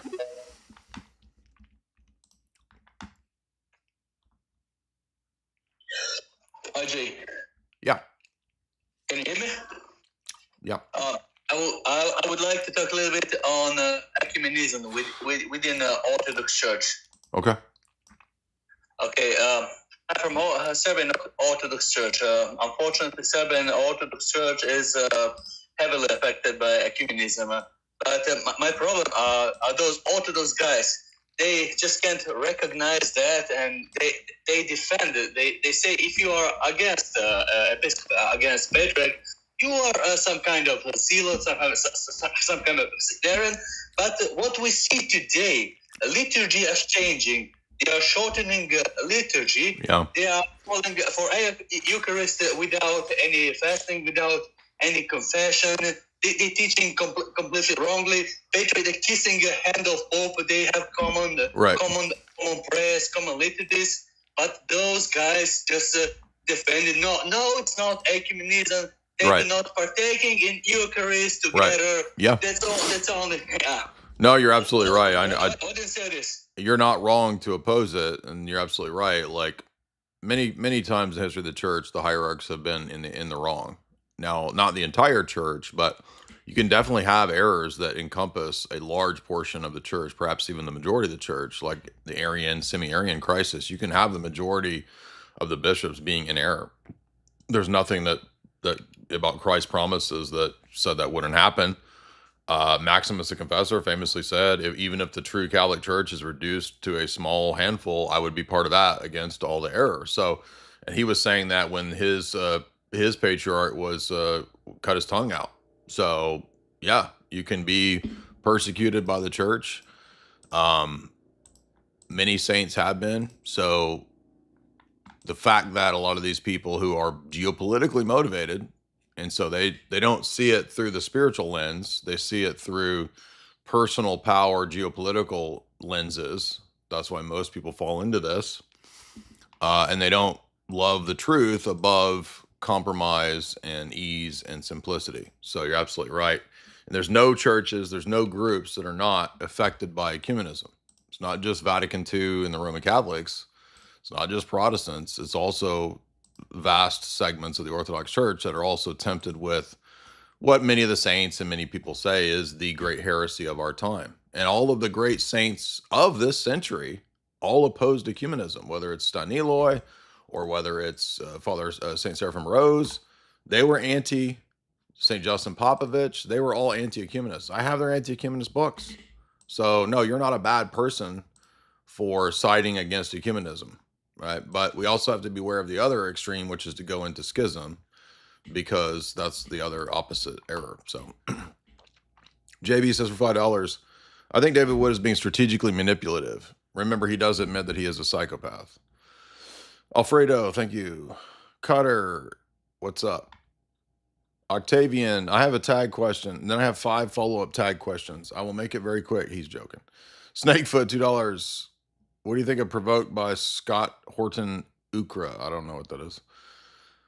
Journey of Abundance, $5. The early church fathers say Christ is 11. Unleavened bread is thus Judaizing. Kenner, $5. How can Jesus be God when he says the Father is greater than I? Because greater can also mean role and not ontologically in terms of status. So the Father is not metaphysically or ontologically greater. Just like if a king has a prince as his son, the king is greater in terms of being the source of the prince, but they have equal nature. So the mistake that so many people make when they hear greater is to assume that greater necessitates ontological or metaphysical status or diminishment. It doesn't. You can I'm just as much a human being as my father, but my father is greater than I in that I came from my father. He is the source of me.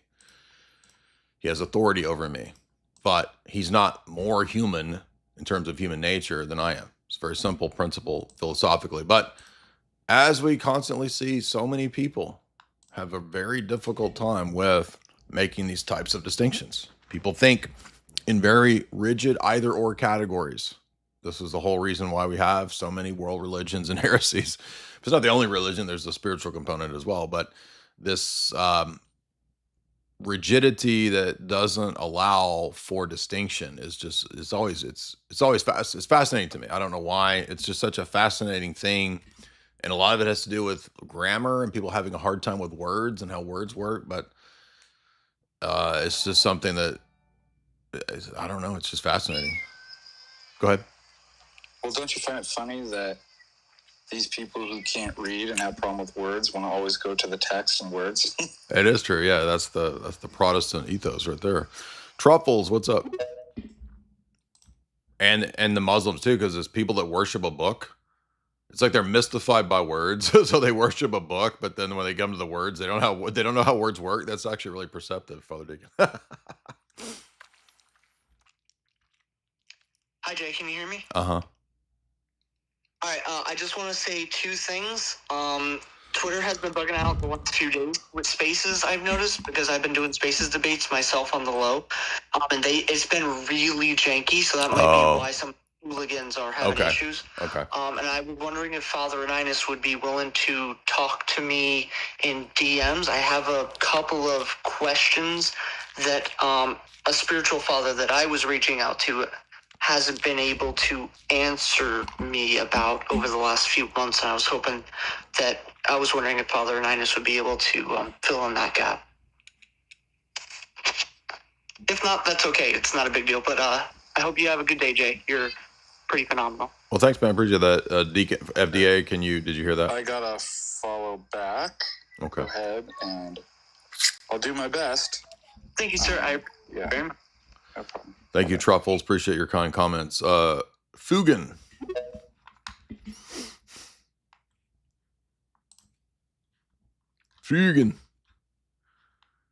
Fugenwaffen. Fugenwaffen. What's up, man? Can't hear you, dude.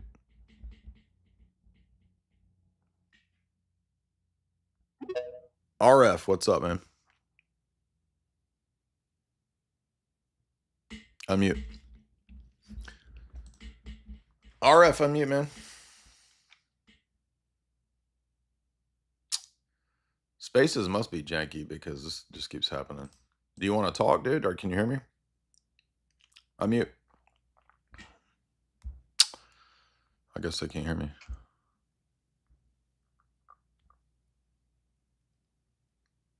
LT Alderain. LT Alderain. Guys, if you want to support the stream, feel free to through Streamlabs. Streamlabs link is right here. You can also do it natively through YouTube. What's up, man? Oh, wait, that's not the Streamlabs. LT, do you want to talk or not? Are the spaces just not working anymore? Yes, sir. Hey. Hey, buddy. So I'm just wondering if there is a Orthodox church in the Memphis area that you recommend. I've only been to one Orthodox church in Memphis, and it was many years ago. It was a Greek church, and I don't remember anything about it.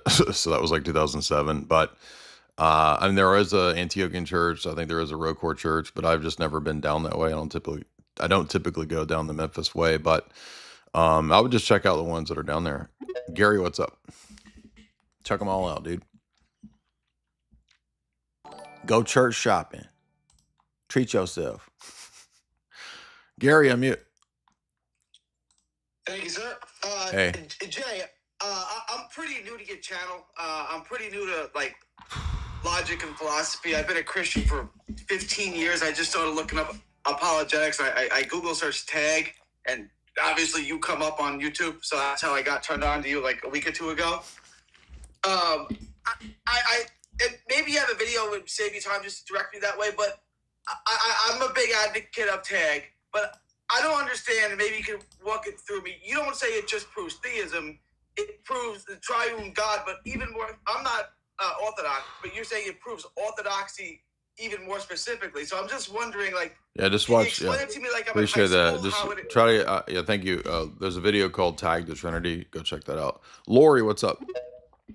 Also, guys, remember I did mention I had a video, a screenshot that went viral a year or two ago from Bertrand Russell. If you guys remember Bertrand Russell saying, in the dystopia, you're not going to read the literature that you want to read. You're not going to read. Go ahead. Can you mute me in the background? Yeah, you there, Jay? Go ahead. Is he there? Yep. Oh my God. Okay. I want to ask you, is the Orthodox Church 5013C? Probably. I don't know. Okay, and then the Bible does talk about a remnant, and I've heard a lot about it lately. What is this like? Is it the church, or is it like the saints, or what do you think? Well, when that's used in the New Testament, it's talking about the Jews who. I'm echoing, it drives me crazy. So in the first century, Paul is using that in Romans 11. He's saying that even at this time, there's still a remnant of people amongst the Jews that believe in the Messiah. So the apostles in that first 10 chapters of the book of Acts, that's the remnant that fulfills the remnant prophecies who will come to the Messiah. That's why Paul says, just like in the days of Elijah, there's a remnant who hasn't bowed the knee to Baal. We apostles and those that we've converted amongst the Jews have not bowed the knee to Baal. That is the remnant. So that's what I think that's referring to in the book of Acts, or in the book of Romans. Dirt, what's up, Dirt? So, but remember, guys, as I said from Bertrand Russell, he says in Impact of Science on Society back when he said, when the technocracy comes into play, you're not going to read the books you want. You're not going to read adventure books. He says, we don't want adventure books for young boys because that will promote masculinity and a adventurous spirit, and we don't want you having that spirit when we want you docile and gay. Literally. And also a little less known footnote where it says all books on tag and papers will be banned and nobody will be reading. Well, he does say in Brave New World, they have that discussion where they start banning papers that make discoveries that don't fit with scientism. So that's actually that's a debate that John the Savage has with Mustafa Mon, the world socialist controller guy. But you'll notice here that it says Sony has just announced that by September, you won't be able to watch over 550 of their movies, including Terminator, Total Recall, blah, blah, blah. So the purpose, again, of everything being digitized, as we said many, many years ago, I did a podcast with Richard Grove ages ago, probably 10, 12 years ago. And Richard said they didn't name it Kindle by accident. It's like Fahrenheit 451. They're going to digitize and ban shit. You're not going to have your books, your 1984. So you have to have physical copies of things. We've been saying this for forever because the digitization is part of the technocracy, right? In 1984, one of Winston's whole jobs in the very beginning is to alter the media and alter the past. The Ministry of Information, the Ministry of Propaganda, they alter and censor and ban previous artworks and change the artworks from the past. So remember when they announced last year, they wanted to ban James Bond, they wanted to ban C.S. Lewis, they wanted to ban J.R.R. Tolkien because they're oppressive, white supremacist books that aren't woke. Okay, so you understand this isn't going away just because it's unpopular. It's still coming. They're still going to push it. So if you want the arts and media to continue, you better not rely on. You see all these books behind me? That's why I have books, okay? You're not going to have these things if they bring the dystopia in. It's all banned. And they even said it. Bertrand Russell said it. I wonder if I could find that. Bookmarks tab never works, but let's see if we can find it. He says you're not going to read Shakespeare. You're not going to read Huck Finn or any of that stuff. Yeah, here it is right here. I'll reshare this. Fabian Socialist Technocrat, 1931. Shakespeare and all classical literature will be banned. Gladiatorial bread and circus Hunger Games will rule. And the lobotomized populace will submit to the technocracy.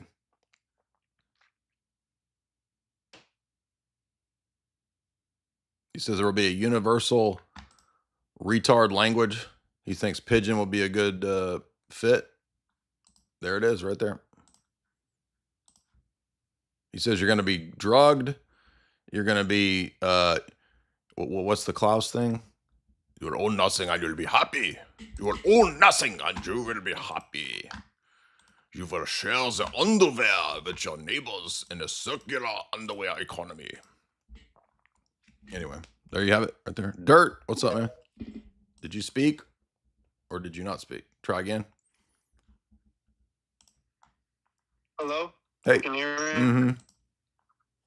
Yes. Hey, so I was watching one of your older videos about globalist and soft power, and I noticed you said something about how globalists view Islam as the broom or something like that. Rabbinic Jews say Islam is the broom of Judaism. Many of them say it. Yeah, so I was just wondering what your thoughts are on Tucker's recent Muslim are good pushing thing. Do you think it's because he dedicated his whole life to the GOP and he feels kind of betrayed, so he's doing this out of spite and he knows this, or he's just ignorant on it? I suspect that there's a little bit of both. He's not really aware of. I mean, he knows and grew up in the Middle East, so he understands the culture. I don't know how much he knows about the history of religion in terms of Islam's relationship to the West and to theology. So that would be my suspicion, is that probably because he was lied to in terms of the neoconservative line about what happened at 9/11, that kind of stuff, that maybe he's gone in the direction of then thinking, well, and I thought this too, before I studied Islam. I remember thinking that, oh, well, if 9/11 was, an inside thing, then the Muslims must not be that bad. They must be patsies. I was never pro-Islam or into it. I just thought, well, maybe they're not actually as bad as the West, the media makes it out to be in terms of, but no, actually Islam is a crazy cult. But my suspicion also is that Tucker finds religion very interesting, but maybe isn't as that maybe he's new to a lot of the religious topics, if that makes sense. So I think that's probably what's going on from his perspective. Um, and of course, a lot of people got upset at whoever that Protestant dude that came on, whatever he said. I don't know who JD Hall is, whoever that guy is, but I was listening to the clip and everybody's freaking out about it. And in reality, in the Ottoman period, as I noted right here, the Ottomans had periods of tolerance in the millet system, and that's when they set up the ethnarchs. This is part of the reason that some of the jurisdictions are pretty ethnophyletic. Has to do with this period of the Ottoman dominance and what's called the millet system, where they would appoint a bishop or patriarch to be the ethnarch of the people under the Ottoman rule. So there were periods when they were nasty, right? Sultan Mehmet, they would flay people, they would take young boys and make them sex slaves, or they would make them janissaries. There was periods when they were trying to eradicate the Greeks if there was a Greek revolution, or the Bulgarians if there was a revolution. Same thing with Young Turks and Armenians, genocides. But then there was also these periods where, I'm not saying it's good, I'm just saying there was also the periods where there was tolerance. So I think the guy who came on was selectively just talking about the periods of tolerance in the millet system. But also, yeah, this is why the Sunnis and the Salafi group, the Salafis of the Sunnis, they didn't like the Ottomans because they felt like the Ottomans were just corrupt and using Islam as a political tool. So basically, it depended on the Sultan, I think, as to how enforced the Islamic principles were. But even when they were tolerant, you're still a second-class citizen. You can't proselytize for orthodoxy. You can't. You can only build churches in certain areas. They had all these restrictions. You had to pay the jizya. So it's more nuanced, obviously. But yeah, Tyler, what's up, man?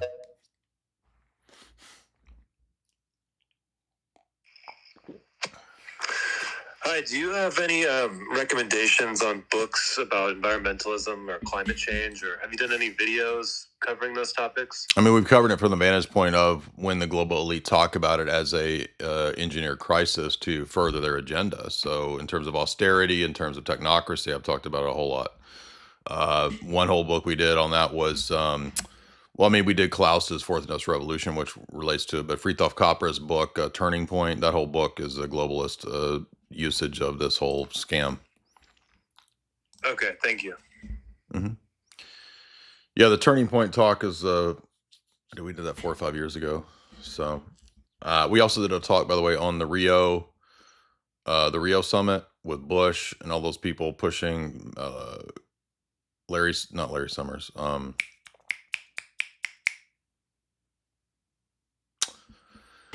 Who's the UN guy that was part of the Club of Rome? Yeah, we covered the Club of Rome. That's not one of those. We covered that many times. This is a key document for exposing that as a scam. I'm going blank on the guy. He's the Rockefeller Foundation guy who was at the Rio summit. He gave a talk with Bush Sr. This is when they wanted to push the green agenda through globally with like carbon stuff back in the 1990s. Maurice Strong. Yeah, Maurice Strong. We've covered Maurice Strong at the Rio summits. So absolutely. Herman, what's up?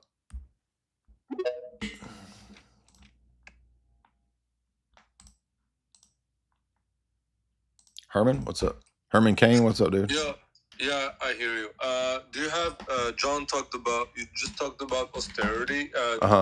Is there like a book like talking about, or some interesting video talking about like the methods of keeping people poor? Like, is it like I imagine things like climate change, socialism, like communism, socialism. I mean, more indeed, let's say for climate change, if you convince us of climate change, you can like make a carbon tax, for example. Or let's say if Canada has a lot of resources, but they still buy resources from other countries just to keep the debt thing and all things like that. I mean, all of it is designed that way. I mean, the whole idea of a circular economy, great timing, because I was about to play this Ida Auken clip. So she's part of the World Economic Forum Klaus crew. Props to Tristan, because Tristan hipped me to Ida Alkin many years ago in terms of her TED Talks, sponsored by Klaus and all that, which are called the circular economy. This is just rebranding, basically sharing shit. So like, you're not going to own your music or own your clothes or your car. It will all be app-based rentals of everything. So same idea with like, you know, I go on Hulu or I go on Netflix, I rent the movie, I don't own the movie, right? That's the circular economy. But these lunatics, they want to make it for everything, right? So you would be, what does he say? You'll own nothing and you'll be happy. That's the circular economy. That's keeping you poor, because in order to be wealthy, you have to store your value somewhere. That means you have to have private property in some way to not be a slave, right? So previously, humans stored that value in the purchase of land, in a business, in an investment, in gold, fiat currency. All those things are forms of the stores of value. Obviously, Bitcoin, as you guys know, we're not going to go into Bitcoin, but it's the superior store of value as well. So that's why they have to come up with, to make everyone a slave, means by which they don't have the ability to be self-sufficient and have their own value. Because if you're completely dependent upon a system for everything, then you're a slave. To be joined here today by Ida Auken, who's formerly the Environment Minister in Denmark and now her party's spokesperson on business and also on Europe. And I'm also joined by... So notice Ida Auken, I didn't remember what her background was. She is the environmental minister for her political party from Denmark. So she's already like this lunatic, you know, socialist Nordcuck. David Rosenberg, who's the chief executive and co-founder of AeroFarms. And together, the three of us have been now for a few years co-chairs of the World Economic Forum's Young Leader Task Force, but also excitingly, we've been working on a project that's now up and running, the Circulars. So maybe tell us a little bit, before we go into that, tell us a bit about what we think the circular economy really means. Yeah, well, I think the circular economy is the whole new way of looking at the world. It is politically a project that... By the way, it's not. It's just called socialism. It's just rebrand. It's not a new way of doing anything. Can change the way we manufacture things, the way we produce, the way we consume. And it's really a way of thinking about materials, not as something that we take and use for a little while and then incinerate or just throw away. It's something, we design things where we make sure that they can be used again and again. Very good. See, when you're done with your underwear, you might think, oh, it's got a bunch of holes in it and it's got a bunch of shard stains on it. I should throw it away. No, there's plenty of neighbors and people that would be happy to rent your underwear once you're done with it. Good example as well. I mean, David, tell us a little bit about what the focus, what's the unique contribution that the task force has made, and also what's the inspiration behind the circulars? What? Sustainability. Sustainability. Underwear sustainability, right? Stainability. Sure. Well, it was fun. It started at a conversation you and I had in Dar es Salaam. The gap was, what's the business opportunities that push that It's so funny because this is all corporate people who want to step in and make money on the circular economy, which is like the true sense of corporatism, monopoly capitalism eating its own tail. So they're like, these are the corporations that want to have the monopoly control the company town, right? They want to be the company town, and you don't even own the stuff that you buy at the company store. You actually rent it. That makes sense today and can advance circular. The Pope of the future, dude. I told you guys. I tried to warn you. You're going to be living over a Walmart in a pod, or in a Walmart. Just put the people in the pods in the Walmart. Might as well. On economy thinking, and there weren't enough good examples that people knew about. Well, there were some good examples, but they weren't broadcasted. So we realized there's a real need to take the examples, to drill down, break apart what are... Dude, what are you talking about? Tell us what the circular economy is. You're just yapping. Business models that work in a circular economy, articulate it clearly, and get the word out so the broader World Economic Forum, broader global community could see this and embrace it. Yep. So that's really when we decided. What? Do you know what We this already know. reminds me of? What? So, before I dated my wife, there was a girl that I dated. It was a big mistake. She was like multi-marketing pyramid scheme lady. And I told her, I'm like, I don't want anything to do with this. But like one night, I told you should just sit in one of these meetings. And so I reluctantly did. And it's the same thing. It's all these slogans. And I'm like, yeah, but where's the money coming from? Yeah, right. Oh, you're one of those like more intellectual types that said, well, we've got a special CD for let's probably just wipe my memory clean. That's what the Mormon missionaries do, or the Jehovah's Witnesses. When you ask too many difficult questions, they're like, we'll put you in touch with a phone number that you can call, and they'll send you a VHS tape that answers those questions.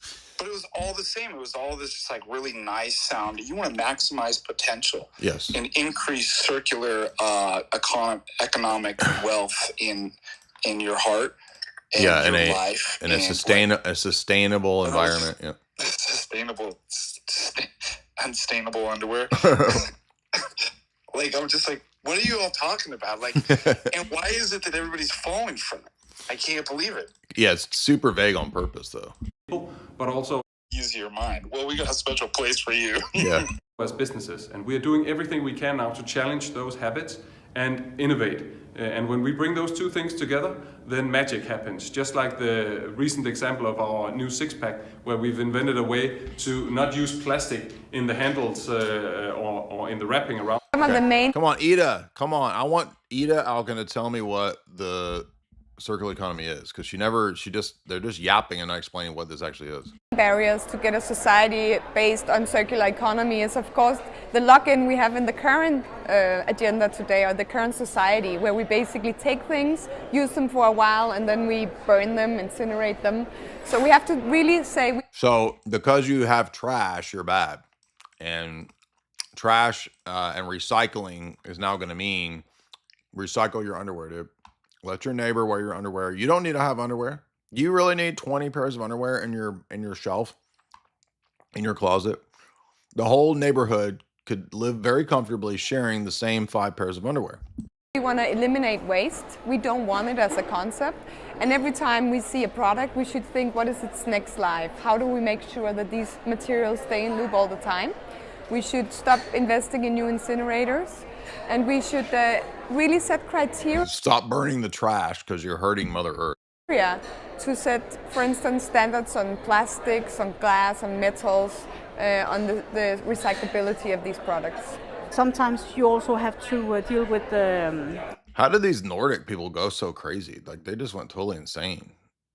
Aren't these Vikings? Like, how did Vikings go so crazy? Factory where it was produced. So there's different kinds of obstacles. As policymakers, we set the framework, so we can actually set standards for how plastics are used, how they are recycled, how they're treated afterwards. But we want to do this. This sounds all good, right? Like, oh yeah, there's plastic sucks. Everything's plastic. That's not why they're not saying this, because they actually want to fix things. They want to control you. This woman is probably just an indoctrinated mouthpiece for this stuff. In partnership with the companies, so that we actually do it in a clever way that's not too expensive. I mean, there's the same people saying that having children is hurting the earth, right? You go, dude, why are you having the babies? The babies are hurting the earth, and also us is hurting. And she's just following in line with the previous generation of Rockefeller created and funded persons such as Maurice Strong from the Club of Rome, who were pushing all of this for all the way back in the 1960s and 70s. By the way, my theory is, how did Vikings, my ancestors, become so retarded? Mm-hmm. I think these, just as you saw at the turn of the century, right? Any strong nations or empires were what? Targeted. They were cucked. Yeah, they were just, yeah. And the same things I noticed, I've been thinking about in Montana, is like, why is it we're being targeted so much? Why are they sending in, certain groups of people and Skittles, abortion, all that? Yeah, it's because it's an obstacle. It's a Exactly. stronghold, just like the turn of the 20th century. So I think, in terms of your geopolitical analysis about what happened with the Weimar Republic and Germany and what was going on in Europe too, and all of that, the 20th century was really amazing. Like what happened, like literally the destructions of all empires. Yeah, except for the banking empire. Except for the banking empire, yeah.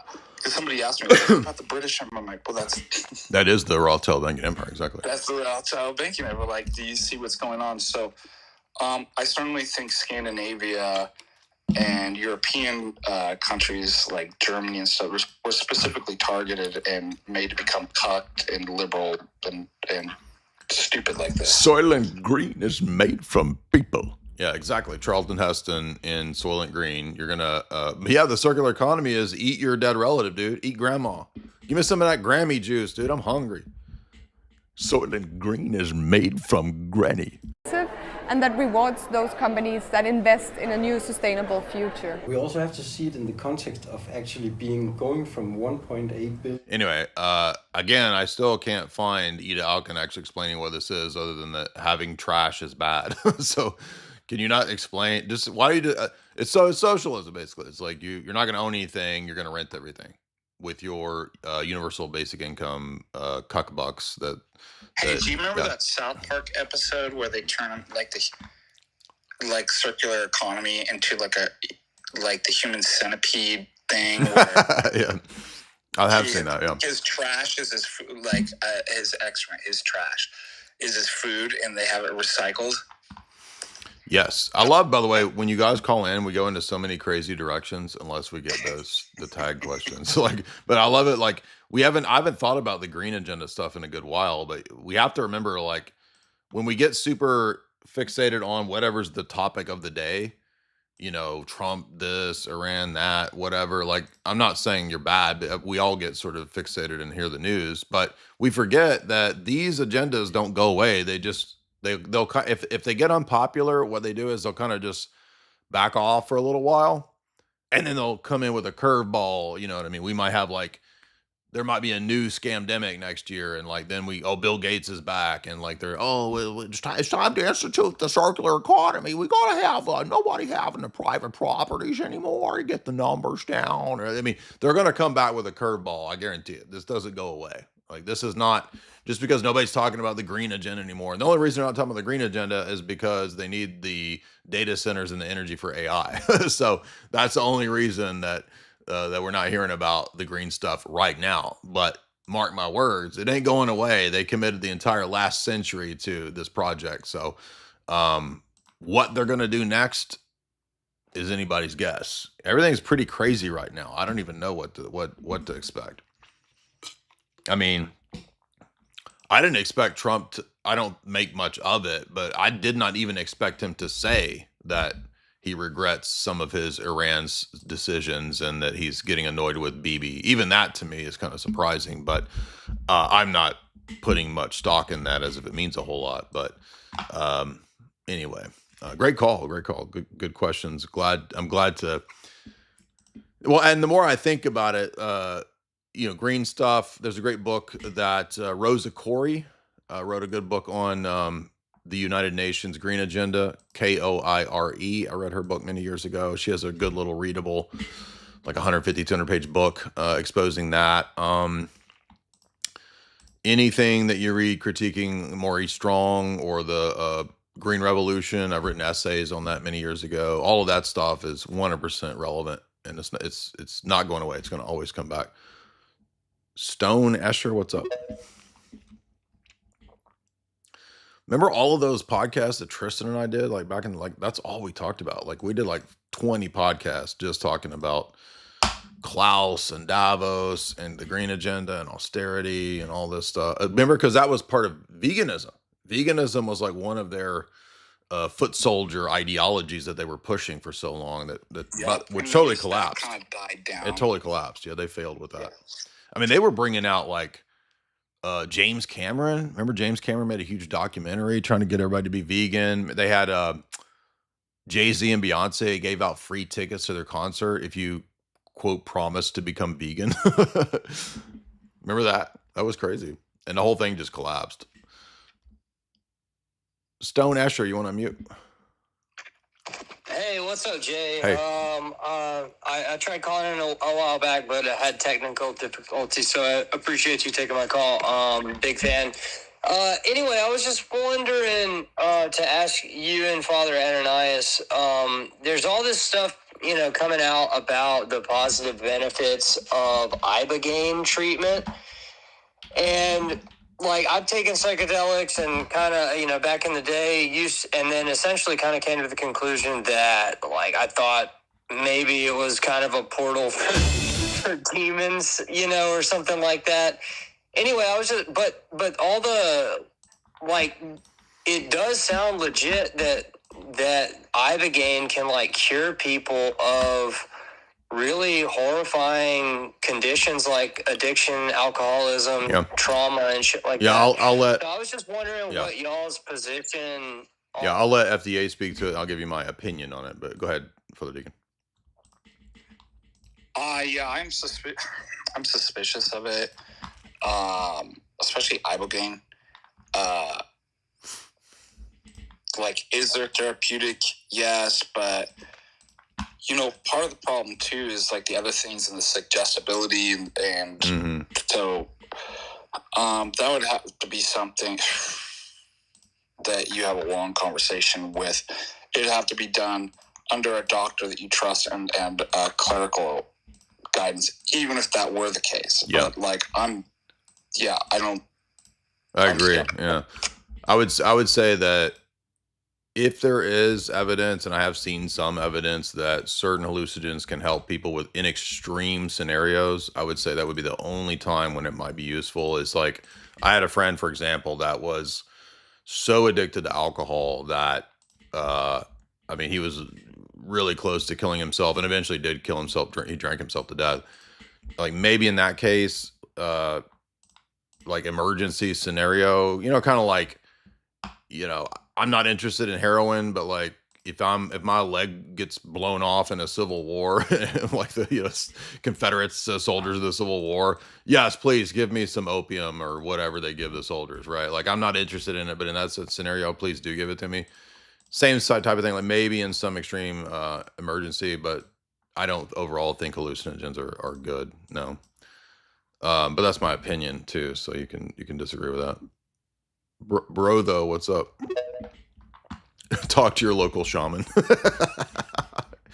I'm not an expert. Please consult with your local shaman. By the way, here's a whole Rosa Corey talk if you guys want to see her talk about Agenda 21 and all that. What's up? Hey, Jay. How's it going, man? What's up? So my wife and I, we are currently catechumens within the American Carpatho-Russian Orthodox Diocese, and we have our chrismation plan shortly along with the baptism of our son. I just had a question regarding Vatican I. You've been a big influence for me with my coming from confessional Lutheranism within the LCMS to the Orthodox Church. Awesome. Yeah, thank you. So it's been a long road for my wife and I, but thanks be to God that we've been able to take that step. My biggest question for you, just from my own knowledge standpoint, I have a lot of very ardent Roman Catholic friends, and we've gone back and forth about this at length. And I've listened to your various live streams and podcasts about Vatican I, and obviously, I've read Vatican I, and I have it pulled up here. And I was listening to it this morning when I was on the treadmill. You talk about how in the Vatican I claims, not only does the Pope claim to have infallibility when he speaks ex cathedra, but you talk about the universal ordinary magisterium. Right. Is that, can you like tease that out for me a little bit? Like, I'm reading the Vatican I canons right now. Like, where does it exactly say that? Just so I have the right information to talk to my Catholic friends. Yeah, you have to go to it's not in you have to go to papalencyclicals.net because that has the full thing. Yeah, that's what I'm looking at. Okay, cool. So let me see here.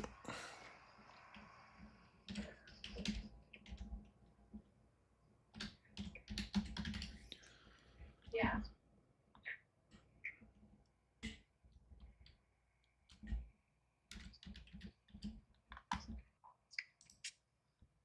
Okay, it's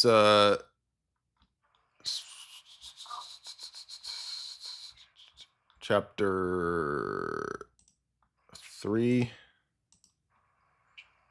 I think it's 3:8. It says, "Wherefore, by divine and Catholic faith, all those things are to be believed, which are contained in the Word of God, as found in Scripture and tradition, which are proposed by the Church, whether by solemn judgment or in her ordinary universal magisterium. 3:8. Gotcha. Okay. So basically, what do you, and what is the Orthodox understanding of, and you being an ex-Roman Catholic, what does that entail? What does the universal ordinary what is it? Is that papal bulls? Is that encyclicals? Is that Roman Catholic theology defines universal ordinary magisterium to be anything that the magisterium of the church has taught at all places, at all times, on faith and morals. Okay, so so it doesn't have to be necessarily, quote, dogmatically defined, or like, No, well, it's, I guess, because like you always talk about how they move the goalposts, where if there's something that seems to contradict throughout history, anything listen, that wasn't infallible, and then therefore they just narrow that window, basically. Anything magisterium is by definition dogmatic. So yes, it is. But the only reason they make this distinction is that they want to say that extraordinary magisterium, which would be the Pope, ex cathedra, or an ecumenical council, that's a rare occurrence, right? So the Roman Catholic, the Roman See doesn't want to restrict what you're bound to a rare occurrence. So they're saying you're not just bound to an ecumenical council's definition. You're also bound to anything that the Roman Catholic Church has always taught at all times about faith and morals. So it's much broader than the standard line of Roman Catholics that you're only bound by a few ex cathedra and infallible things. It's not true. So, but the problem is, there's many problems with this. Number one, it's not clear what fits into which category. Number two, we don't have a clear idea how to delineate what counts as taught at all times at all places. So it's so broad that it's useless. Right, and I was listening to one of your videos. You were going over an old Scott Hahn video, and you were basically making the idea that the claims of, in the canons there, that it can't be. It was always known in every age that this Petrine charism was a thing. And then they also make the claim, yes, it goes from an acorn into an oak tree. Well, I totally agree. And that's been my biggest lynch point away, not only my Lutheran roots, but also, like, if you read the church fathers, and I've tried to read, I'm not going to sit here and say I've exhaustively read every church father, but the first 1,000 years, it was a synodal church. And there's just, if you're being honest with yourself historically, you can't back up Vatican I claims within the first 1,000 years. Yeah, it's Pastor Eternus and Satis Cognitum of Leo XIII that say that the early church from its earliest days always understood the Roman See to have this level of authority. So that's why it doesn't make sense for the Roman Catholic apologists to say it's a development of doctrine. So it can't be both. It's one or the other.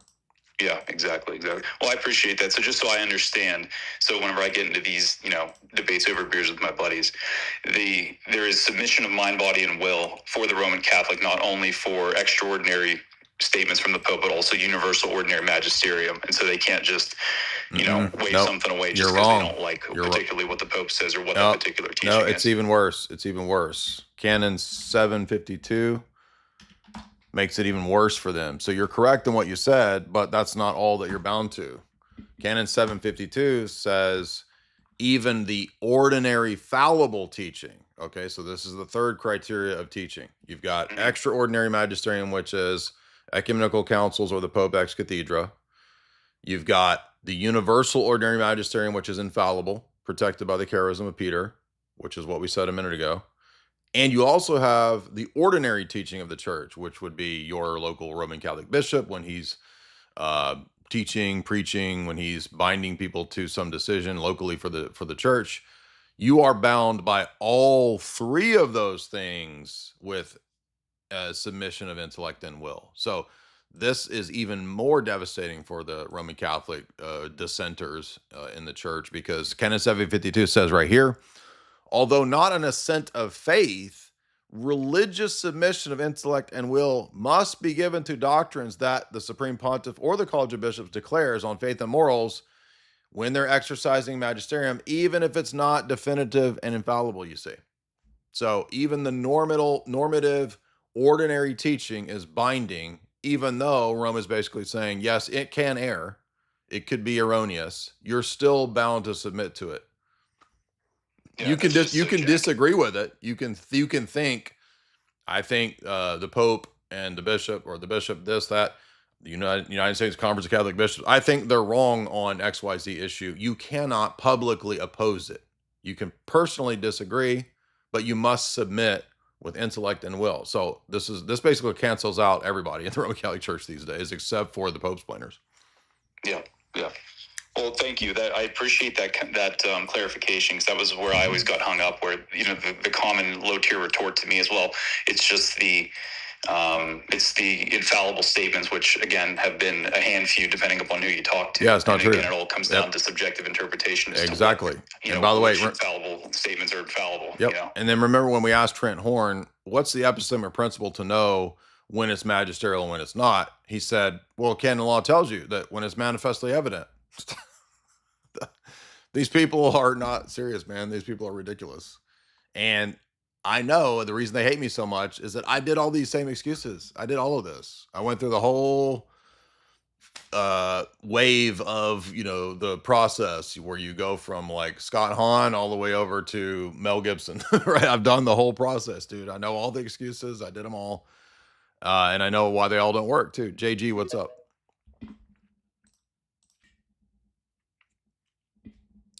Every time I brought up, by the way, Canon 752, they all just hand wave it. They don't even care. They're like, yeah, I don't care.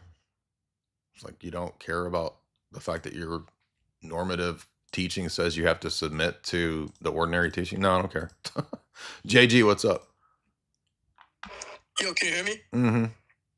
Yo, what's up, Jay? I was thinking about the arguments for God, and I agree with you that the transcendental argument or the transcendental lane of argumentation is like the best one. But I was checking out this argument about fine-tuning. Are you familiar with it? Yes. Yeah. What are your thoughts on it? And like, do you think it's like a good argument? Should like Christians use No, I it think to all of defend those. God? So here's it is very useful. In fact, all the evidentialist arguments and evidences are not bad. It's just how you use the argument, because you can use evidential arguments in a bad way, but in certain contexts, they're absolutely necessary and useful. So we're not against evidences. In fact, the transcendental argument itself isn't evidence, right?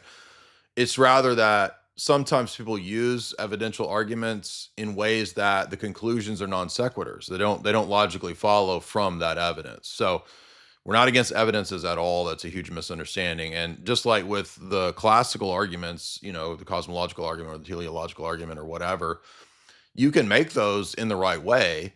For example, I would argue it in a transcendental way. I would say the cosmological principle in the cosmology itself, or causation in the universe, is necessary for the possibility of knowledge. And so if you deny causation, you deny the possibility of knowledge, right? That's a better, I think, way to use that type of an argument. So yeah, absolutely. And it's like, if somebody says, there's a great lecture Bunsen has on this, where he's like, if somebody says there's no evidence for the person of Jesus Christ outside of the Bible, that's when it's an appropriate time to bring in evidence. No, there's actually plenty of early, church and ancient church writers that express first century evidence for the person of Christ, right? Like, for example, the Didache. The Didache is an early first century, outside of the New Testament, written documentary piece of evidence that points to the existence of Christ. It's not in the Bible. So it's just on its face false. So in those cases, there's nothing wrong with bringing forth evidences that refute those types of claims. But the problem is that when evidentialists then import a bizarre epistemology, which doesn't line up with Christian metaphysics and Christian anthropology, such that they think that the only thing that's necessary to convert people is this weird post-enlightenment idea about human beings, that if you just give them the evidences, they will, through a neutral ground, non-theory laden way, be able to stack up the evidences and make a decision. But again, it's a very naive approach to how human epistemology and anthropology works. That's not how humans actually work, right? Humans don't just, on the basis of a bunch of evidences, I shall choose the righteous justice action because I am a purely neutral being. They're not neutral. So evidentialism assumes neutrality amongst a whole bunch of other things. It assumes that there's brute facts. It assumes that reality isn't theory laden. And it's just never been able by its proponents to actually grapple with those challenges in a significant enough way, in my view, to actually be that effective in terms of good argumentation. Now you can say, well, but they're very effective because they dominate, apologetics and whatnot. But yeah, I'm not arguing, are they popular? I'm not arguing, does it pragmatically work to convert people? I'm saying, but is it actually that good of an argument? That's a different tier. So, yeah, great question though. It's definitely, you absolutely have to have evidences. David, what's up? I just think, like, for example, that argument of the apostles were scared and then they got bold, so therefore Christianity is true. That's just such a stupid argument. It's so bad. I hate that argument. It's just such a bad, and I don't care who makes it. Like, I don't care if some righteous person made an argument. Like, it's just a bad argument, whoever makes it. Just like an evil person can say something true, right? Doesn't make it right or wrong because an evil person said it. That's a genetic fallacy. So just because a holy person said something that was a bad argument, well, he's holy, so you have to say it's a good argument. No, that's not how we operate, right? That's just weird. Anyway, what's up, man? David, you want to unmute? Yo, what's up? Hey. So I've been reading The Open Conspiracy by H.G. Wells. And when he talks about how the only purpose of religion in the future, well, the future is now, because this was 100 years ago. He talks about how it should be to progress society forward, the greater good of the collective. Well, he has no good, but it couldn't be any clearer that he's talking about Pope Leo. Like, Pope Leo is a globalist by this very chapter. It's so obvious when he talks about how, religion should be used to fix societal issues. That's exactly what Pope Leo believes. And it's so obvious. I don't know how people don't see it. Most people don't know or have never heard of the book. That's why, by the way, I re-uploaded my my Pope of the Future talk right here, which I think is about Open Conspiracy, right? Let me see. I forget which. Yeah. So the reason I re-uploaded this in the 1080 was because I felt like a lot of people just overlooked this book. His other book too, New World Order, is just as important. But yeah, the religion chapter is very, very useful. And by the way, it's funny that you mentioned that, because in one of the two, I forget which one it is, he actually makes fun of the classical arguments. He's like, the classical arguments are terrible. It's like, they don't prove anything. So we're just going to have a technocratic, socialist, Freemason-based, global New World Order. And religion will be used. It's not true, but it will be very useful to the global technocracy. And that's why I did the Pope of the Future person in this skit. So you nailed it there, David. Great comments. Mr. Acute, what's up? I am the Pope of the Future. And by the way, yes, for people that were wondering, go ahead. I just wanted to bring up something in relation to the veganism push. Sure. Are you familiar with Paul McCartney's Meat-Free Mondays? No. You should really look up that video. It's hilarious. It was this push he did, and he does a fun little dance. Oh no. Okay. I thought this was going to be somebody reading the book. This is two nerdy dudes talking about the book, so that's not what I'm looking for. Paul McCartney Meat-Free Mondays. He also made Lisa Simpson vegan on The Simpsons. Wow. As a part of his agreement to guest star. I just want to mention. Yeah, I'm looking it up right now. It's really funny to me though that all of this died. Like, that shows you that they don't always win with these psyops, right? Like, they don't always win with they didn't, the COOF. I mean, I think they got some of what they wanted through with the COOF, but let's see what this is. Hey, hi there, Paul speaking. Listen, I need your help. All I want you to do is just log in on pledge.meatfreemondays.com and pledge your support to the idea of Meat-Free Mondays. All you need to do. This is secular fasting. So FDA, you were talking about the secular holidays. Yep. This is secular fasting, isn't it? I'm looking for the dance. So here's a song. Here we go. Because it's meat-free Mondays. It's meat-free Mondays. That sounds like John Lennon. Hey, everybody, Meat Free Monday. Well, Meat Free Monday. It's a fun day. Yeah, Meat Free Monday. This is so pathetic, dude. This is so pathetic.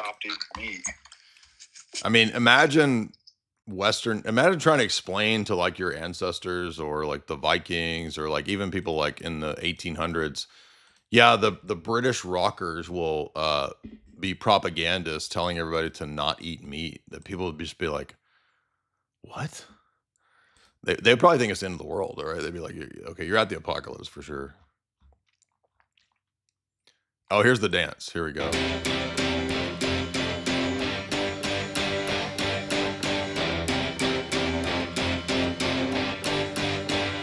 Cringe, dude. Cringe boomers, dude.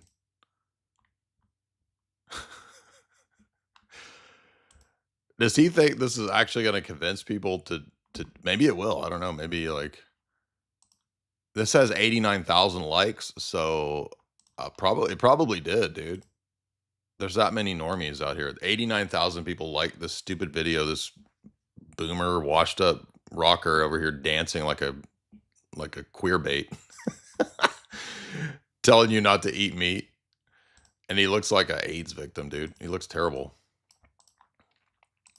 He might actually be doing it, though. He might actually not eat meat. This is why he looks so unhealthy. Tom, what's up, man?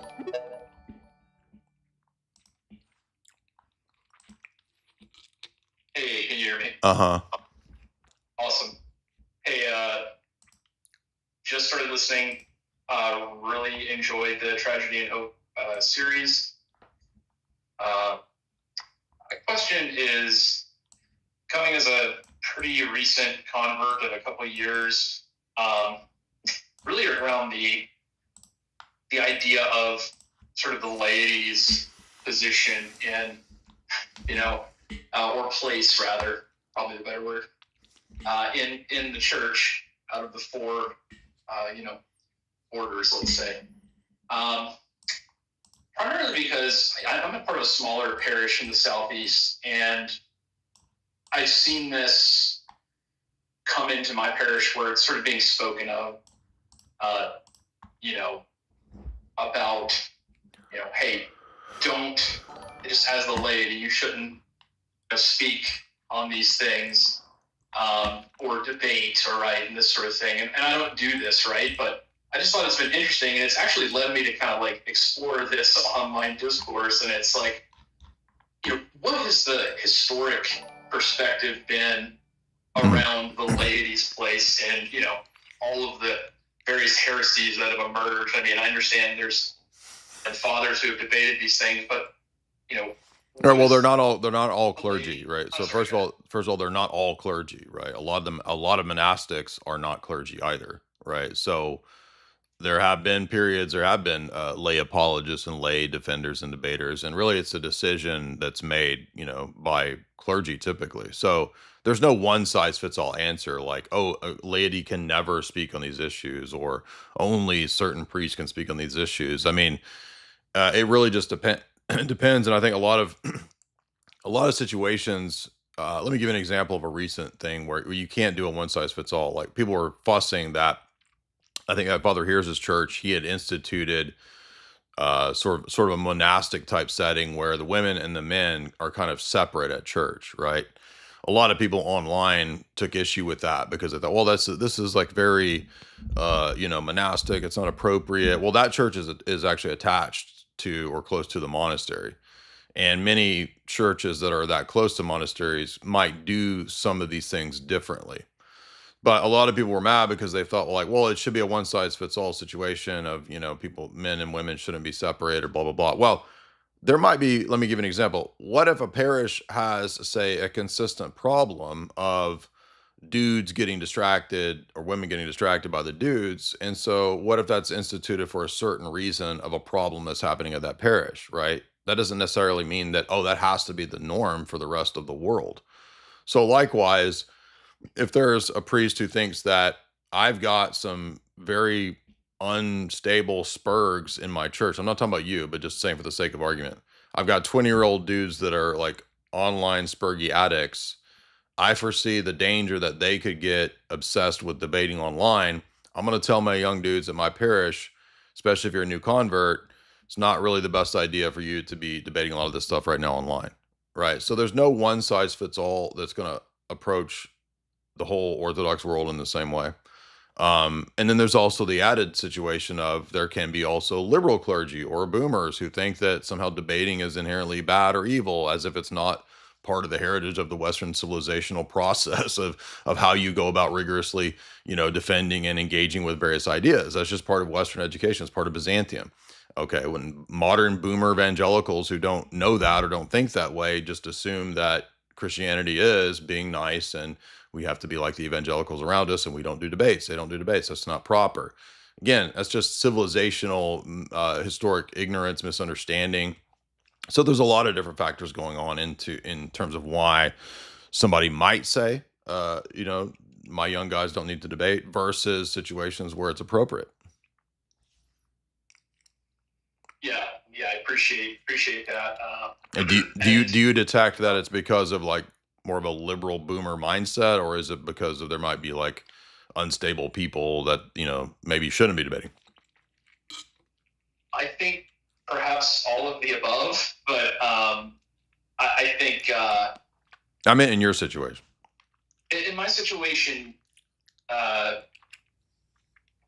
more so the latter rather than the former.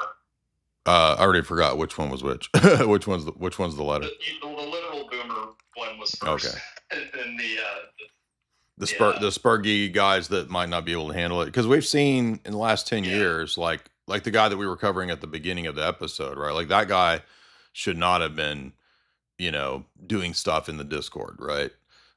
Because he obviously had some issues, which eventually later came out. So go ahead, FDA. He lied to me and all of us.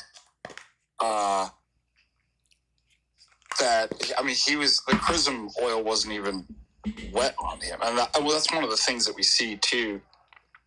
Dry.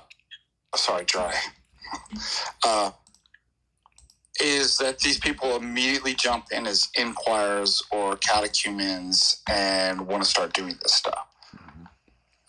So that's a warning sign. Yeah. And what is your advice as clergy in terms of what's your thought on, like, do you agree that there's not a one size fits all, but generally speaking, there needs to be? I pretty much think everything in life fits into a one size fit all. Everything is black and white. Everything's been, I don't know about you, man, but everything's been black and white and, dialectics, and it's worked out pretty well in my life. Yeah. Look, there's rules of thumb. There's kind of general principles. Mm-hmm. And it's the virtuous, wise person. Like you said, it's usually clergy who decide how that actually looks, how to be applied at what degree. But none of those people, even if they're laity in those exceptions, have any authority apart from the priest, bishop. So when they go, I give you the blessing, you're actually, as laity, taking their authority with you when you're teaching. And they're accountable for you, basically, if you went off the rails or something like that. But yeah, there's been, countless cases in the church history where laity have been able to do that with the blessing. Typically, they're trained, though. Like, it's not... I haven't found any case in history where it's like, this guy is 16 years old, living with his parents, and hasn't gone through any training whatsoever, and doesn't have the virtues or experience, but we should let him. But yeah, anyways, I don't know if that helped. Yeah, I think that makes perfect sense. Lasha, what's up?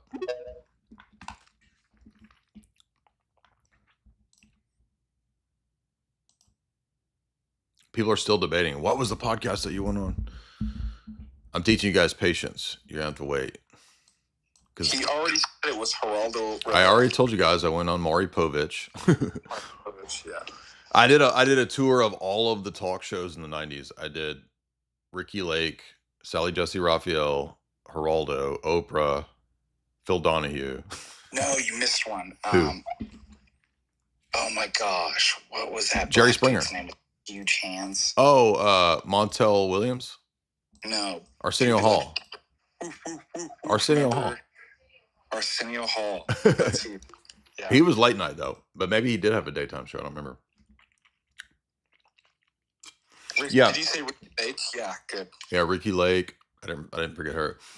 By the way, guys, I'm not trying to distract from Alex's debate, but I'm sure, dude, that Kelly Powers guy is so low tier, dude. I don't think we're gonna be damaging Alex's audience over there because, I mean, I don't care if he debates that guy, but I mean, that guy's just like, that guy is as bad as Mahler and Chat GPT. Like he didn't even know what the filioque was. The philoque, the philoqua, my fila gear.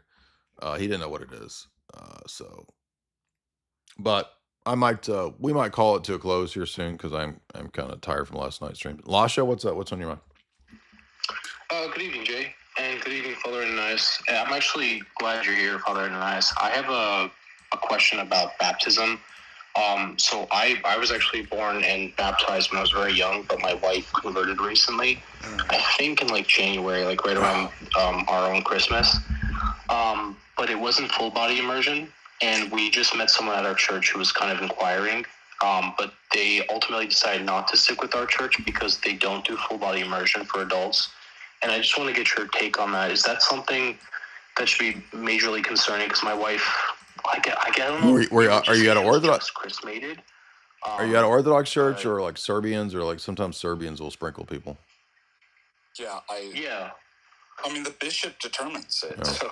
Right, so this is autonomia then, right? This is in that realm of... Yeah, I think this so. is more this kind of rigor, one size fits all. Now, there's some things that are like, like dogma and stuff like that, but the bishop has the authority. Yeah. To,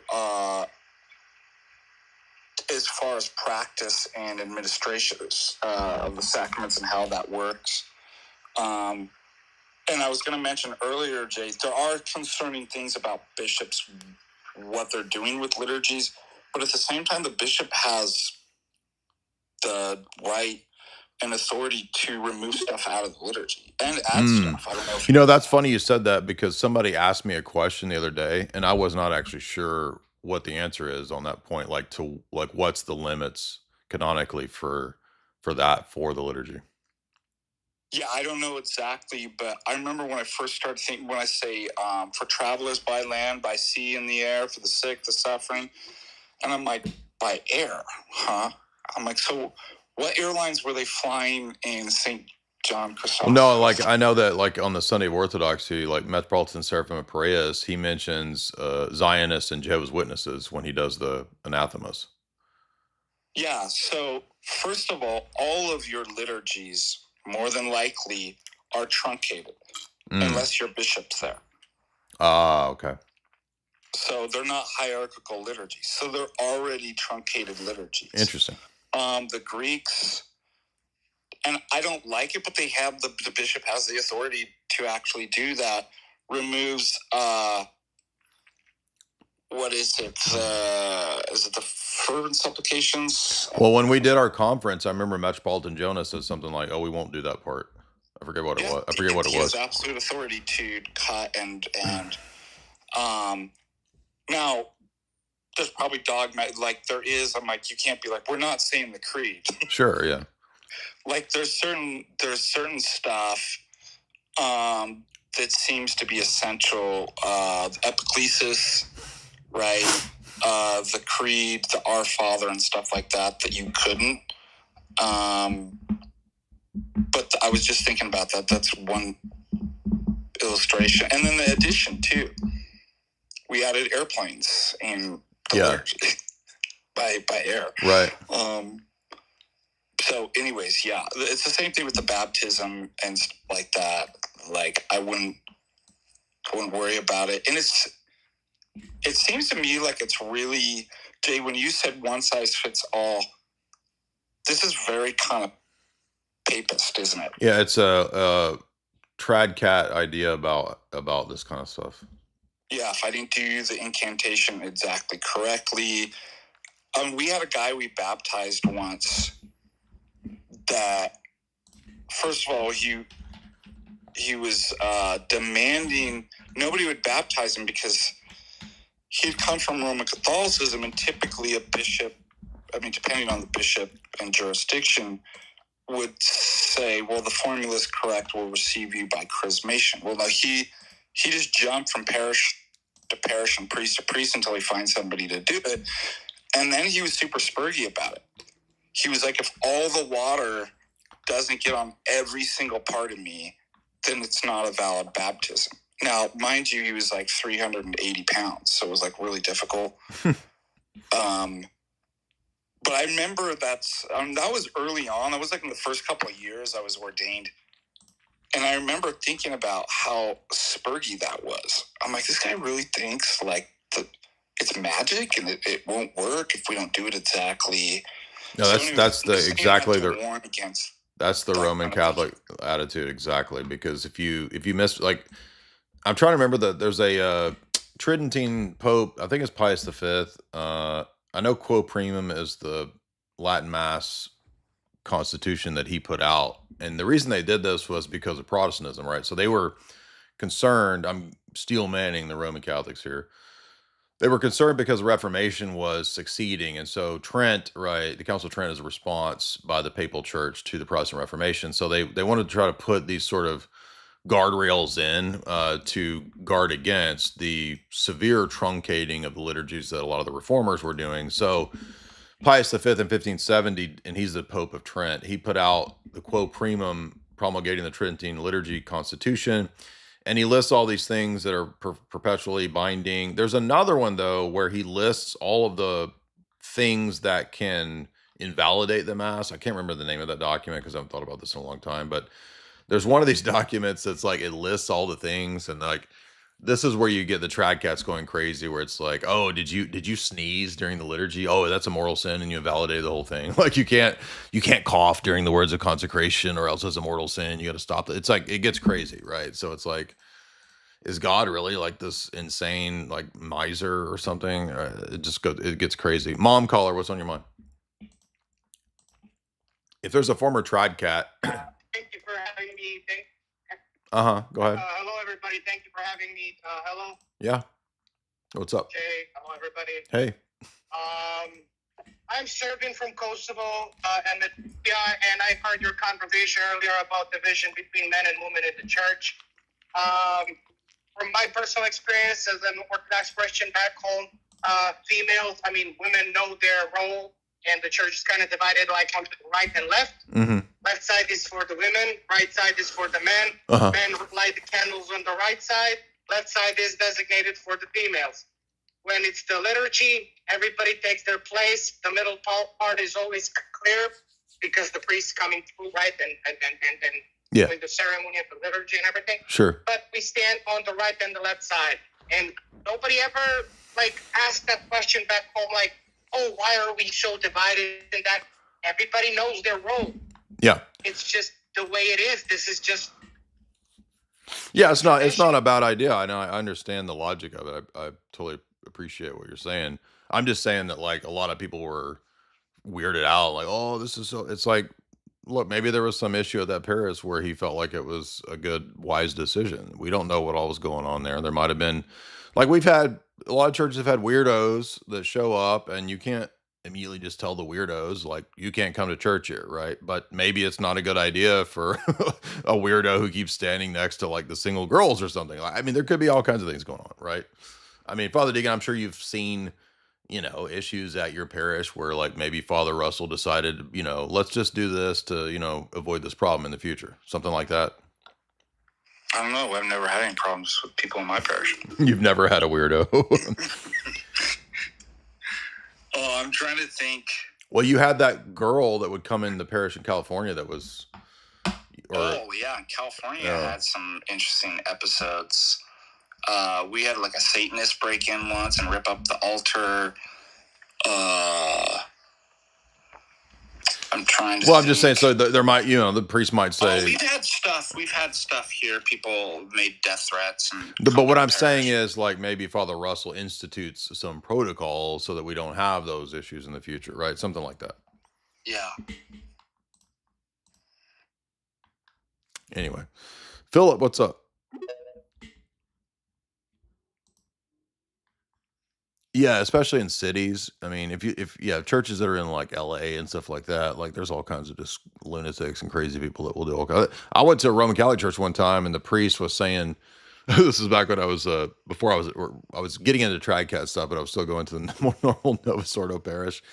And I still like this guy. Respect. His name was Father Victor. He was a big, huge Italian dude, and he was like, "We had to tell the gypsies to stop coming into the church.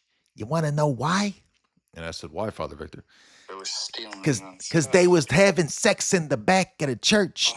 Yeah, he said that they had. Yeah, we had a problem with gypsies in California for sure.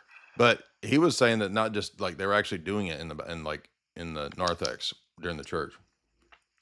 Oh my God! But yeah, isn't that crazy? But I'm trying to think like things that were implemented in the parishes that I've worked at. Well, cell phone policies and stuff like that. Obviously, the parish I'm in now is a very American convert parish, even though it's we've got a lot of Serbian families, second generation. But the community I came from in California was all off the boat Romanians. Like it was very ethnic. And so there's a lot of big difference so there's like policies, were implemented for newcomers that were not to offend the ethnic or cause disruption too. So, but yeah, that's an interesting question. I haven't thought about that. I just noticed, Father Victor is still a parish priest. I don't want to dox him or anything, but he was always good God to me. I still respect him. So I wasn't sure whatever happened to him. And I noticed he does still have he's a priest in Memphis. So anyway, all right, let's see where we at. Philip, what's up? Hey, what's up, Jay? This might be a little off topic, but what do you think the next 24 months look like in Ukraine? Oh man, I have no idea. Another one that went quiet until today. The Lavra getting hit with the missile. Yeah. Did you notice it was totally quiet? We didn't hear anything about Ukraine stuff. And then I saw today there was like 600 sites in Russia got hit with drones. So maybe that was I think Moscow get hit. Yeah, was Zelensky doing another fake out? Because last thing I heard like a few days ago was that he was ready for a peace talks. But well, he said he did that to bring Putin to the table. I'm like, that's not. I thought they already had. Yeah. Just Moscow is how you bring somebody to the table, peace talk tables. Do you think it's Zelensky that's actually calling the shots, or do you think he's just a face on the news and you have the CIA and NATO doing everything? That's a good question. Yeah. Yeah, he doesn't seem. Yeah, he seems more like a face type of person, not like some major controller type of person. So, I mean, the dude was like a TV actor, so I doubt he's calling many shots.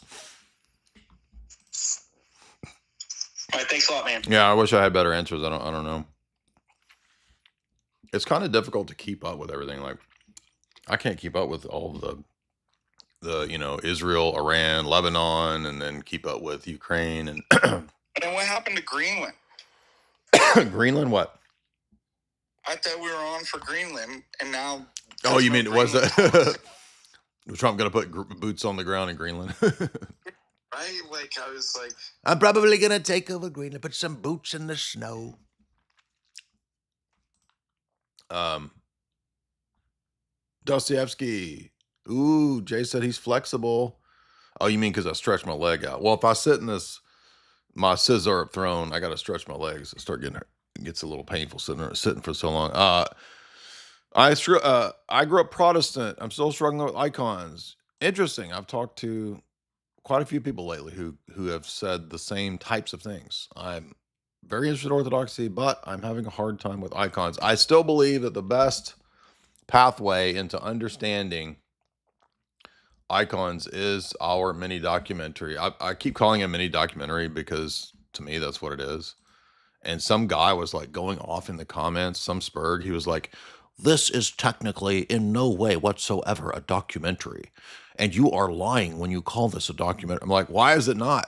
Like, it has all the principles of a documentary. It has clips, footage, on-scene imagery of various synagogues and various Orthodox churches, voiceovers from Lewis. Like, why is that not a doc? Technically, it is not a documentary. Like, people will debate everything, even though debating is evil and bad, but they'll debate about everything else. So, Orthodox Shahada, Old Testament worship is the best way for Protestants to understand how we worship and what we do, because they begin to see, oh, it's not evil church fathers inventing icons in the 700s. It's actually just a natural progression, not the doctrinal development, but the apostolic progression from the Old Testament to the church. I mean, to me, this just makes obvious, perfect sense. Like, to me, it's so weird to not think this way now. Because, I've been Protestant in 26 years. I left Protestantism mentally I left it in the year 2000, but, officially became Roman Catholic in 2002 or 3. So, to me, it's just like, how could you not worship? But all the Protestants too, it's so weird because they all know, and they love to talk about, at least evangelicals, the tabernacle and the temple. Like, they love all that stuff. And then they're like, how do you think worship should be conducted? With an organ and a podium and a lecture hall. It's like, why? Did God set up an organ and a podium and a lecture hall in the temple? I mean, it just doesn't make any sense. It's so weird. Get spooked. What's up? Guys, if you want to support the stream, you can do so through Super Chats. I will also share, as you guys know, the Super Chats with FDA. So you're also helping to support him if you feel so inclined and feel generous. Go ahead. Get spooked. What's up? Got some spooky stories? Hey. Hey, can you hear me well? Yes. Hello. Yes. Hey, a few calls ago, we were talking about a growth in the Church of Inquirers and Spurgs. Mm-hmm. And I was just wondering if there was any sort of benefit to the global elite to sort of push this agenda into the masses. I know it's kind of a crazy question, but I just wanted to know your thoughts. Which agenda? What are you talking about? Spurgs? The Spurg agenda? Bringing more people to the church, to the truth. Do the global elites want people coming to the church? Yeah, does it serve them any benefit at all? Well, okay. I mean, actually, at one level, you're kind of right, because I think because much of the church in the West is actually just a gay NGO, they're happy to have people convert to all of that kind of stuff. So if you mean in general, people just converting to or being interested in religion, yeah, they're happy to have you shuffled over into some, stall where it's gay church or whatever. Yeah, they'd be happy with that. But because that doesn't hurt or damage their agenda at all. You're basically working for them at that point. But I think for authentic, real, traditional forms of Christianity, even though I don't believe in, traditional Protestantism or traditional Catholicism, I would imagine from the global elite perspective, they probably don't want people in any of the, traditional forms, so-called, of even heterodox Christianity, because any of those things are potentially, challenges to their agenda. So, for example, I know trad cats that have huge families. Tim Gordon's got his 10th kid. I mean, the global elite don't want that. I've met Calvinists who have like 10 kids. Yeah, they don't want that. So at that level, yeah, that's true. Mr. Anderson. Mr. Anderson. Yeah, what's going on? Hey. So question, something I've been thinking about. I was reading an article by Orthodox priest about punishment and suffering, and some questions just kind of that came up for me about that. So one of the things that was kind of being said there is that punishment is really, it's a mercy, right? Because it's trying to help bring the individual. Yeah, it's a chastisement. Yeah, I think in the West, people get the attitude of like punishment is like a payment, right? So you got to pay God off with the punishment. But in the Orthodox conception, like, well, if God doesn't need anything, then we're not paying him off with like created punishments, right? So the punishment or quote unquote chastisement, right, is really only for our benefit. Yeah, exactly. And so then that leads me to kind of to the second thought that I was having, which is, when, especially the Protestant conception, sinners in the hands of an angry God, all this damnation, quote, to hell is not a punishment. It's more of a condemnation that you bring on yourself. Yeah, I think the Orthodox view makes more sense. Yeah, exactly. Okay. That's what I was thinking. And that's all. Like everybody in the eschaton, everybody who's there, like they've already made their decision. It's not like, it's not like, oh, they suddenly love God and then God's going to be mean and be like, no, I don't want you here. You're not going to be with. It's like they've already decided, well, you didn't love me at all. Like you never did love me. So it's not like you're going to suddenly love me out of nowhere. And then that's the point of that C.S. Lewis book, The Great Divorce, because all the people that are in hell they get in the magical mystery tour bus, they're like, we want to go to heaven. Why are we here? This sucks. And then they go to heaven and it's even worse because all the things that heaven has torture the wicked people. And guess what? It's already like that in this life. Hell begins in this life because the wicked already are tortured by good things and they hate good things. So, no life king. What's up?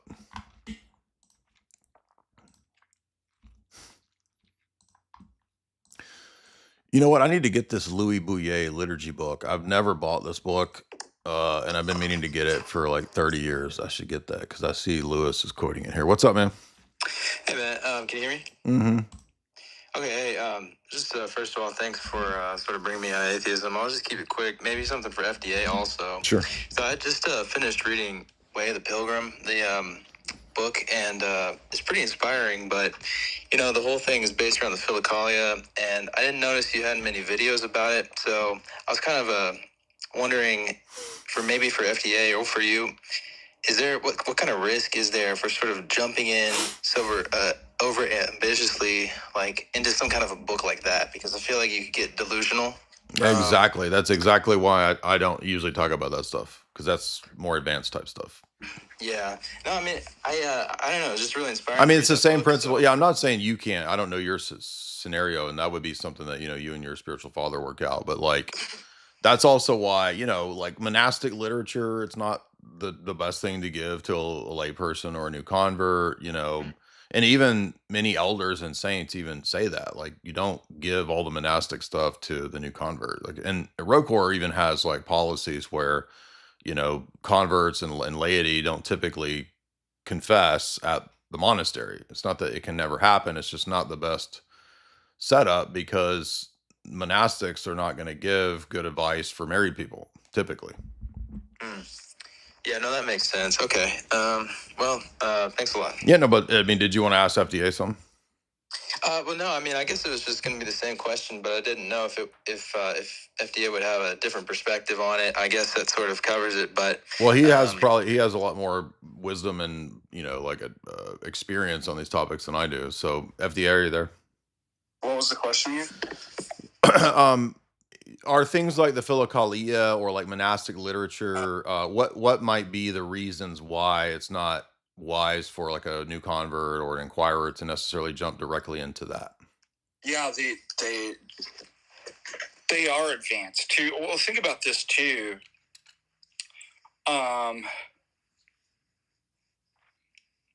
when you come in new to Orthodox, you have a lot of zeal. So do you remember? It's like, oh, I'm gonna sit up all night reading the vigil. Oh yeah. I'm gonna put crosses and icons on it. Like you're just. I will never not have my prayer rope in my hand. I did all that. I did all that. Spurg out on, and you're doing it all by yourself too. And what happens is you burn yourself out, and so that's why a good priest or spiritual father will start you off slow and consistent. So there's obviously stages when stuff's introduced, and so we tend to think of everything as just like, well, it's just intellectual and I'll read it. Well, it could be disastrous for you. First of all, monastic life and parish life don't mix.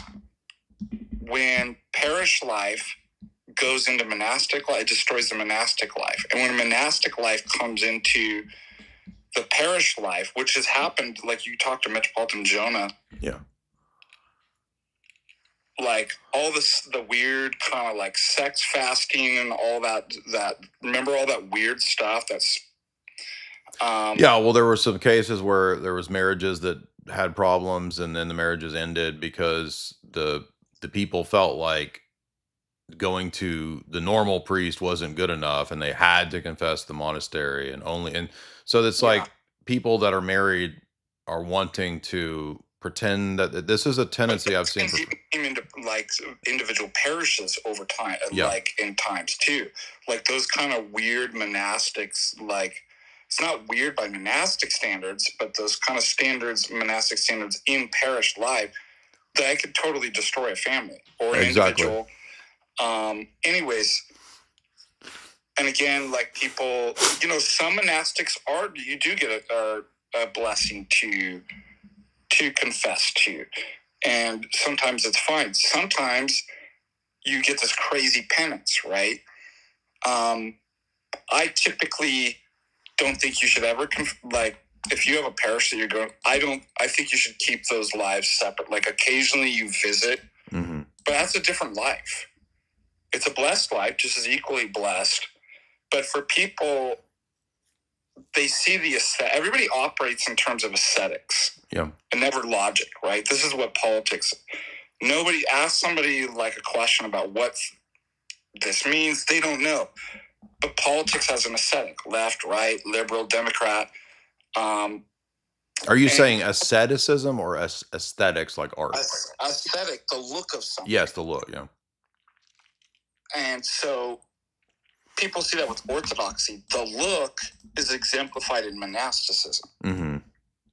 And so they were like, oh, well, that's like the concentrated version. That's what I got to get. And so they go and they mix them into these things. So all that being said, that's one of the dangers of you shouldn't be reading advanced aesthetical books that are primarily concerning monastics.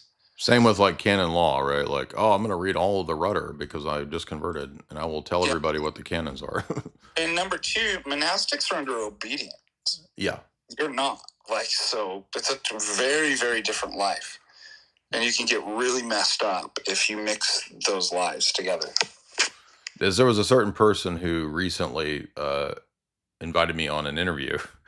And the interview did not end up airing. It went really bad because this was a person who was literally brand new convert, had just been received in the church, but had made the decision that they were going to only confess at a certain monastery. And then they were under the delusion that they were on a crusade to correct everybody. This was a woman who just converted. And they were on a crusade to correct everybody in the Orthodox world about a very minutia point of Orthodox theology. And I'm like, why are you even talking about this on a like this is totally all inappropriate. But a part of that was because this person had decided that the only way to confess is at the monastery and it has to be the most strict penance. And you're not really Orthodox unless you're doing it. But it's like, it's 10 times worse what you're doing now than had you just been at a normal church parish scenario. It turned into a disaster. And that's the type of thing we want to avoid. Not saying that dude's going to do that, but Yeah, and the other thing too is people that do that, they're like always going to the monastery and living like monks and stuff. It's like, are they getting better? Like, that's what my spiritual father said. He's like, these people, he's like, their lives are more chaotic than ever. It's yeah, like, exactly. So, by the way, you know what this is called? Prelist. Prelist, yeah. Yeah. And I had to explain to a guy who's a new inquirer, and he was saying something. It was like, he was like, no, I don't mean that way. I mean, like, she's holy. Like I said, he was basically obsessing about a girl. Mm. And it's like, oh, I see her like I said. And I'm like, that, my friend, is prelist. He was like, what's that? I said, it's when you get a demonic thought that hides itself in piety and holiness. And I said, it's the most dangerous. Right. So demons do that? He's like, that's messed up. I'm like, yeah, that's... So the stuff about the monastic, like all that stuff, and I'm going to do that, that's prelist. Like, that's demonic. And it's the most dangerous because you actually think that you're doing God's work and you're doing something actually holy. And it takes the outside, especially the clergy and the priests, to be like, they're getting worse. Like, they're not getting better. Yeah, think about a military, right? Like, you're going to go to boot camp, but you're like, no, I'm going to be immediately on the Black Ops Navy SEAL team. Dude, you haven't been to boot camp yet. No, but I don't care. I'm already ready for Black Ops. No, you're not. Like, you're not ready for the Navy SEAL training. It's, way crazier than boot camp. No, I am. I know better than you. It's like, no, you just got here. No, I know better than you. See how silly that is, right? Or like, musical instruments. Oh, I just learned the chords on guitar. I'm ready to sit at the first string, the first chair of the opera or the orchestra. No, dude, you just learned the chords. No, I'm ready. Trust me, I know. McLovin, what's up? Hey, Jay. I'm going through the introduction of the mystagogy of the Holy Spirit and by First St. Photius, and they're giving on the context and like talking about Neoplatonism, and I'm just having a hard time like understanding it, and so I kind of wanted to run it by you and see if Yeah, I do think I have a bunch of older, maybe 6-7 years ago, where we went through a lot of that kind of stuff on the channel, so you can dig up some of that. But yeah, go ahead. I remember all this very well. Okay, so they're talking about how Plato's talking about this universal, like the absolute genus. Is that like, are they saying that like entails or must have like creation because it's defined by the particulars? If I recall, that's the line of argument. Yeah. Are you reading the Dr. Farrell intro, or are you reading, does Uncut Mountain have a version of the mystagogy? Which one are you reading? I'm reading the Dr. Farrell one. Yeah. Okay. So yeah, he's talking about the tendency in Neoplatonism to have these ideas like the, eternal worlds and that kind of stuff, or necessary worlds. Okay. And so creation is absolutely necessary and for them because the particulars that's partly true, but the reason that it is so is that he's arguing from a vantage point of modal collapse, that if you collapse the divine will and the divine operations into divine essence, then you have the Platonic position, which is that the world becomes an eternally generated emanation. So it's not even creation in the Neoplatonic view, it's an emanation. Okay. And is he connecting that to saying that's like antithetical to like the Christian? Yes. He's saying that's antithetical to the Christian view of, God creating from, his will to like he wants to. Correct. Yeah. So God has free will, which means that his desire to create and the operation of creating is entirely free. It's not determined by his essence or his nature. It's not necessary. So to say that it's not determined means it's non-necessary and thus free. And he ties that into the idea of the dyad, and that if you have a filioque doctrine, it's a result of the Western absolute divine simplicity doctrine. That's Augustine's idea or Origen's idea of what divine simplicity is, which is not the Cappadocian idea. It's actually from Plotinus. So Origen, for example, in First Principles, when he defines what simplicity is, he literally just says, oh, well, this is what Plotinus was talking about. It's absolute unity with absolutely no differentiations whatsoever. So if you do that, you then obviously have a problem with being a Trinitarian, right? So a lot of Augustine's book on the Trinity is grappling with trying to make a Neoplatonic idea of simplicity work with the Trinity. And so for us, that's what led to some of those problems. But if you read the Cappadocian approach to Plotinus, or to the Platonic idea of simplicity, and this is what David Bradshaw's books talk about, Aristotle, East and West, they don't begin with a Platonic idea of what simplicity must be. So you would say that like Augustine was influenced by like Neoplatonism? I mean, there's no question about it. In fact, in On the Trinity, there's actual sections where he just literally just copies and pastes from the Aeneids. Oh, wow. Okay, well, that was the misconnect I was having. Thank you, Jay. Yeah, exactly. Best thing to read on this, which of course Mystagogy and that introduction is great, but also really good to read all the stuff from Dr. Bradshaw, because he was really formative, at least for me, in critiquing a lot of that stuff as well. Doughboy, what's up? And let me see. There's also a really good paper that I'll never be able to find this, though, because I can never find it when I'm trying to find it. An Orthodox guy wrote, a Greek guy, critiquing Neoplatonism the way that the Cappadocians do it. I remember last time it took me like 10 minutes to find this. It's on academia.edu, or at least it used to be. Go ahead, man. What's up? Yo, how y'all doing? So I've been trying to look for like, I guess, arguments against soul sleep, because one of my buddies at work is like mega into soul sleep, and I've showed him like 4 or 5 verses, like 1 Thessalonians 4, Hebrews 12, Revelation 6, and like all these verses, and he's just like deny. And well, it sounds like there's not. It sounds like there's not going to be any more proof texts that are going to matter. So yeah, I guess you're probably right. But what? Well, oh, I did find it. I can't believe I actually found this paper. Here, real quick, hold on. So to the guy that just called in, previous to you, if you do want this academia.edu paper, that's a really good Orthodox critique of Plotinus that would go along with what you're reading. It's called Plotinus and Eunomius, a parallel theology of 3 hypostases, and it's by Father Panayotis Papageorgiou. This is a really, really good paper. So that will help you as you read through the Mystagogy.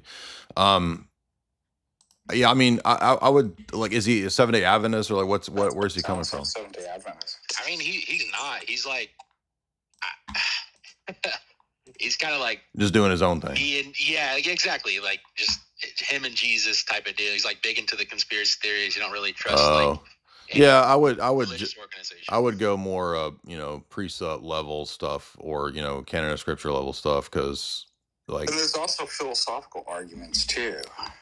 Yeah, but the thing is, like, when people have those pet sort of issues that they're like just choose, it's almost like you'll never get them exchanging the texts and the evidences. I mean, maybe you could. I'm not saying it's impossible, but yeah, go ahead, FD. I didn't mean to cut you off. Go ahead and say what you think. Well, I have a godson, and he came out of various groups, but one of them was Seventh-day Adventism, and he got real tripped up. Like, he still struggles with some of those issues.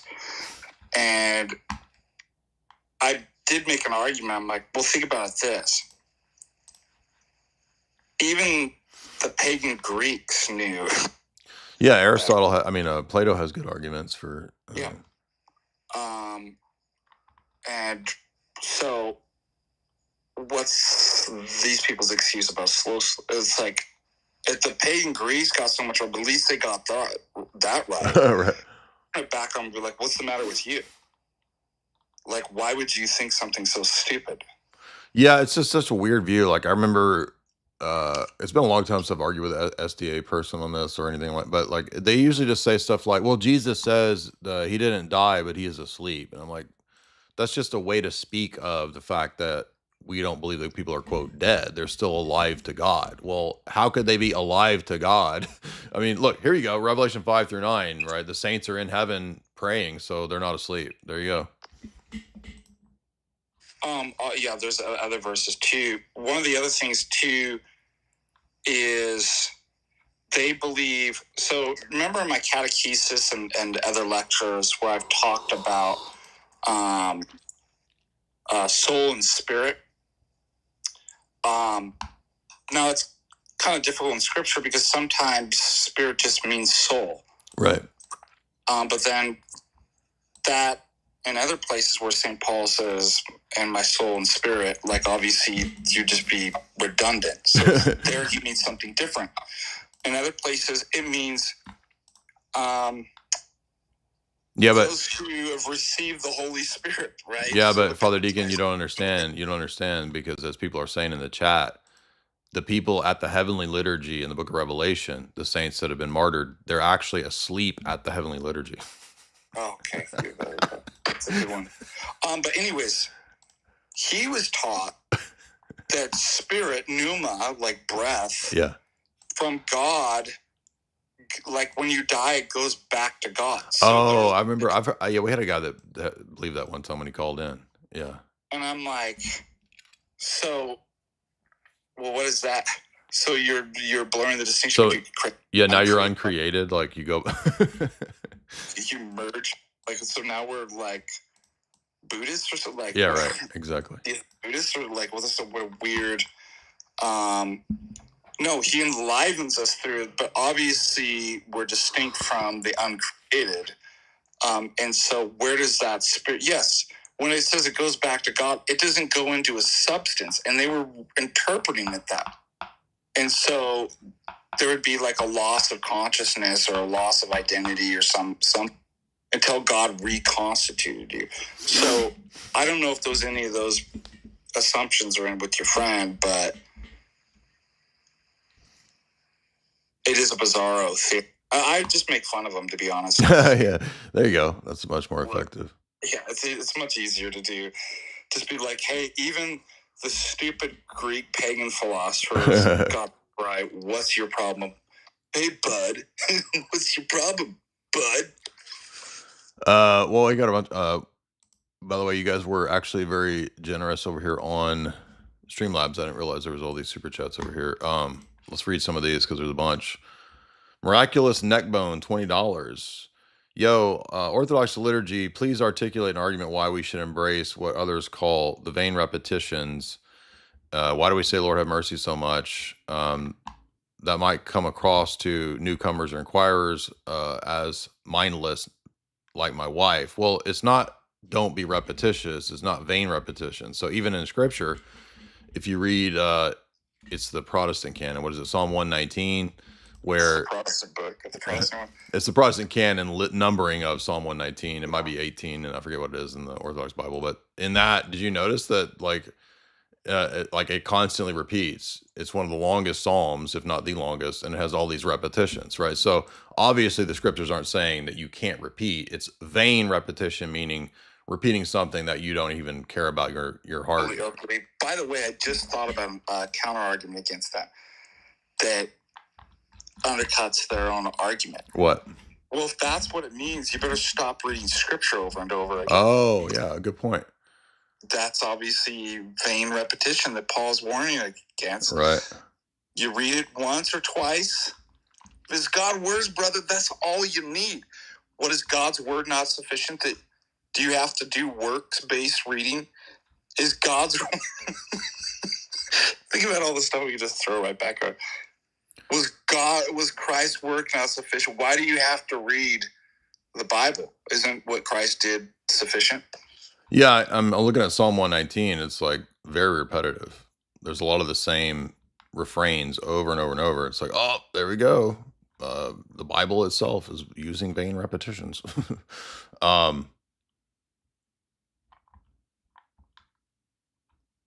And the whole thing is just talking about, love for the law, love for the commandments, love for the statutes, love for the law, love for the commandments, love your statutes, draw me close to your law, teach me thy statutes, the Lord, on and on and And then it goes on for 176 verses, right? Now, again, David's and Asaph and everybody's psalms, those are liturgical songs that you're singing here, right? So in other words, I'm defending evangelical praise and worship. Just kidding. Yeah, good question though. Let's see. Tanner, $5. There's over 1 million cool things in the world. I just listed them all. Can I come on and list all the cool things? Oh, he's talking about my Matthew McConaughey song. Theodore, what's your favorite meal at fasting time? I don't eat beer, so beer is my favorite meal at fasting time.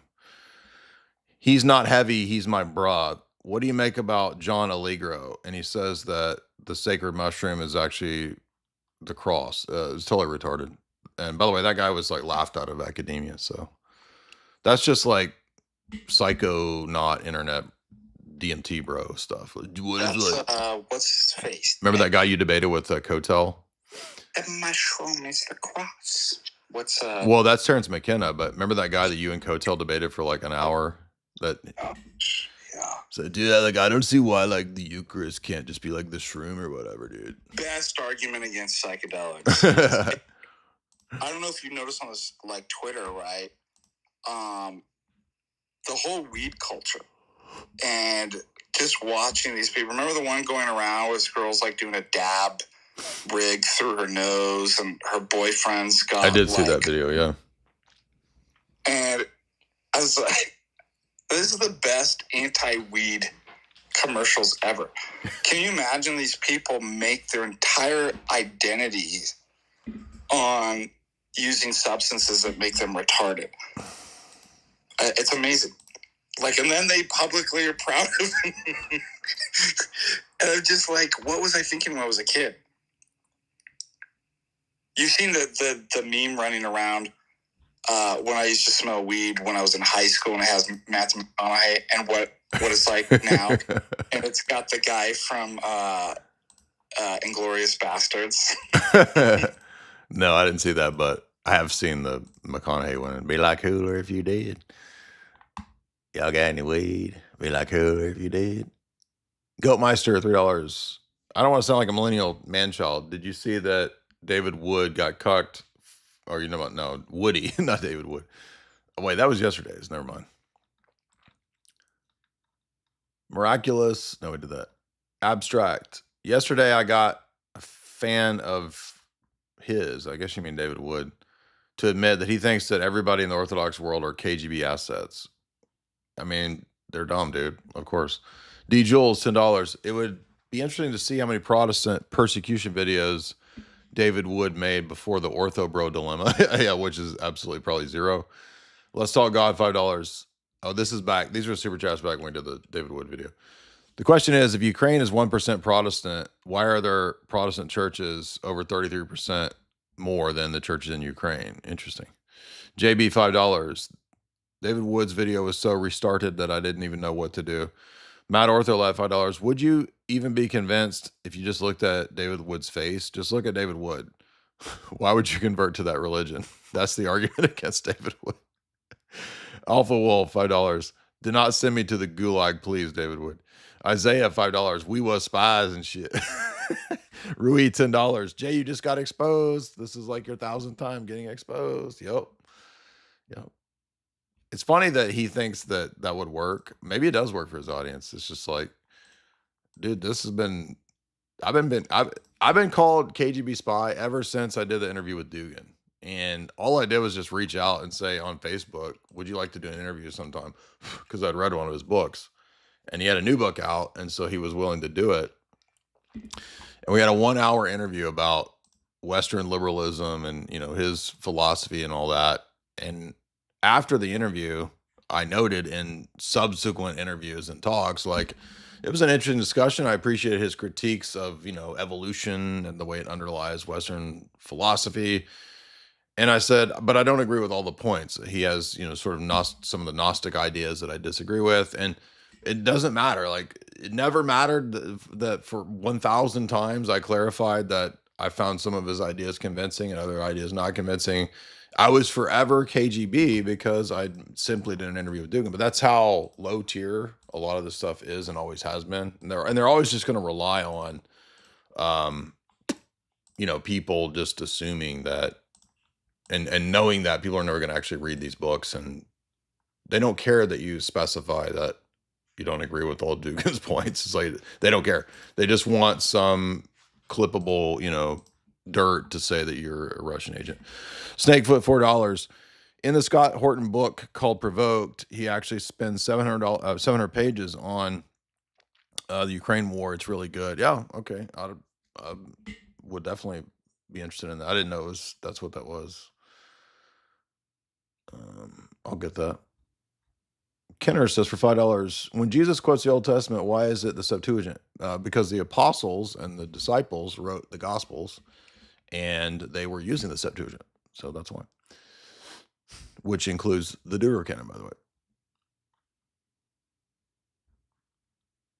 None of your business. People can easily be deceived. I was even deceived. People can be exploited too when they're looking for some place to belong. Well, this is the whole principle behind cults. Absolutely. Everybody has a religious worldview. Everybody, even the atheists, the secularists, all of our worldviews are religious, and everybody is looking for a community to belong in. These are just fundamental, human traits. Maslow's hierarchy of needs, right? People want to be part of a community. They want to be loved. They want to have a worldview that makes sense. So yes, cults, many of them know this, and they exploit that. Eddie Garcia, $6. Jay, do you feel that you have wounds from your past life? Perhaps you partied too much. Perhaps it was never fully healed. Perhaps you have the wound like Frodo has with the Morgul blade.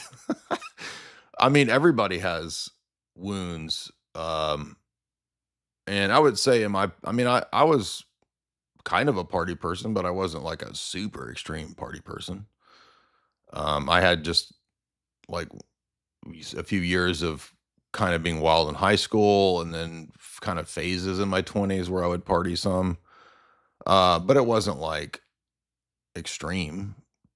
I think probably body-wise, drinking alcohol a lot in my 20s damaged my gut more than anything else. But if I have some sort of damage that having a bad trip when I was 17 did, there's not much I could do about it now other than to continue to pursue, healing the way that I'm doing it. So I don't know. That's a question I don't even know how to answer it.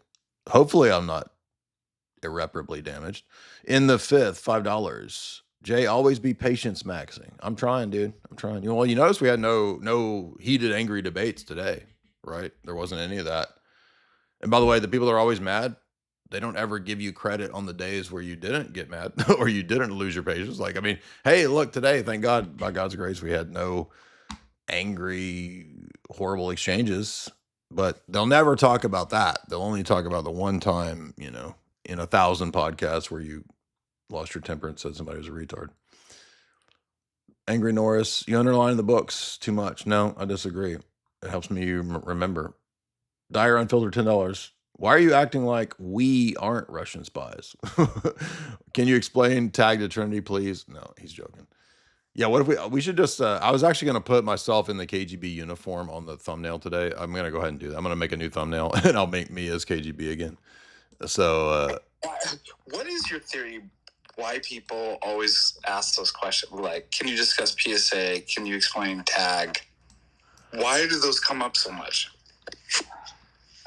My guess is that in the algorithm, perhaps those are the ones that pop up. And so they come across, material that we're doing through that first. And so they see, Dill Honey debate, or they see something like that, No, that's not right. Okay. I actually created tag, the word tag.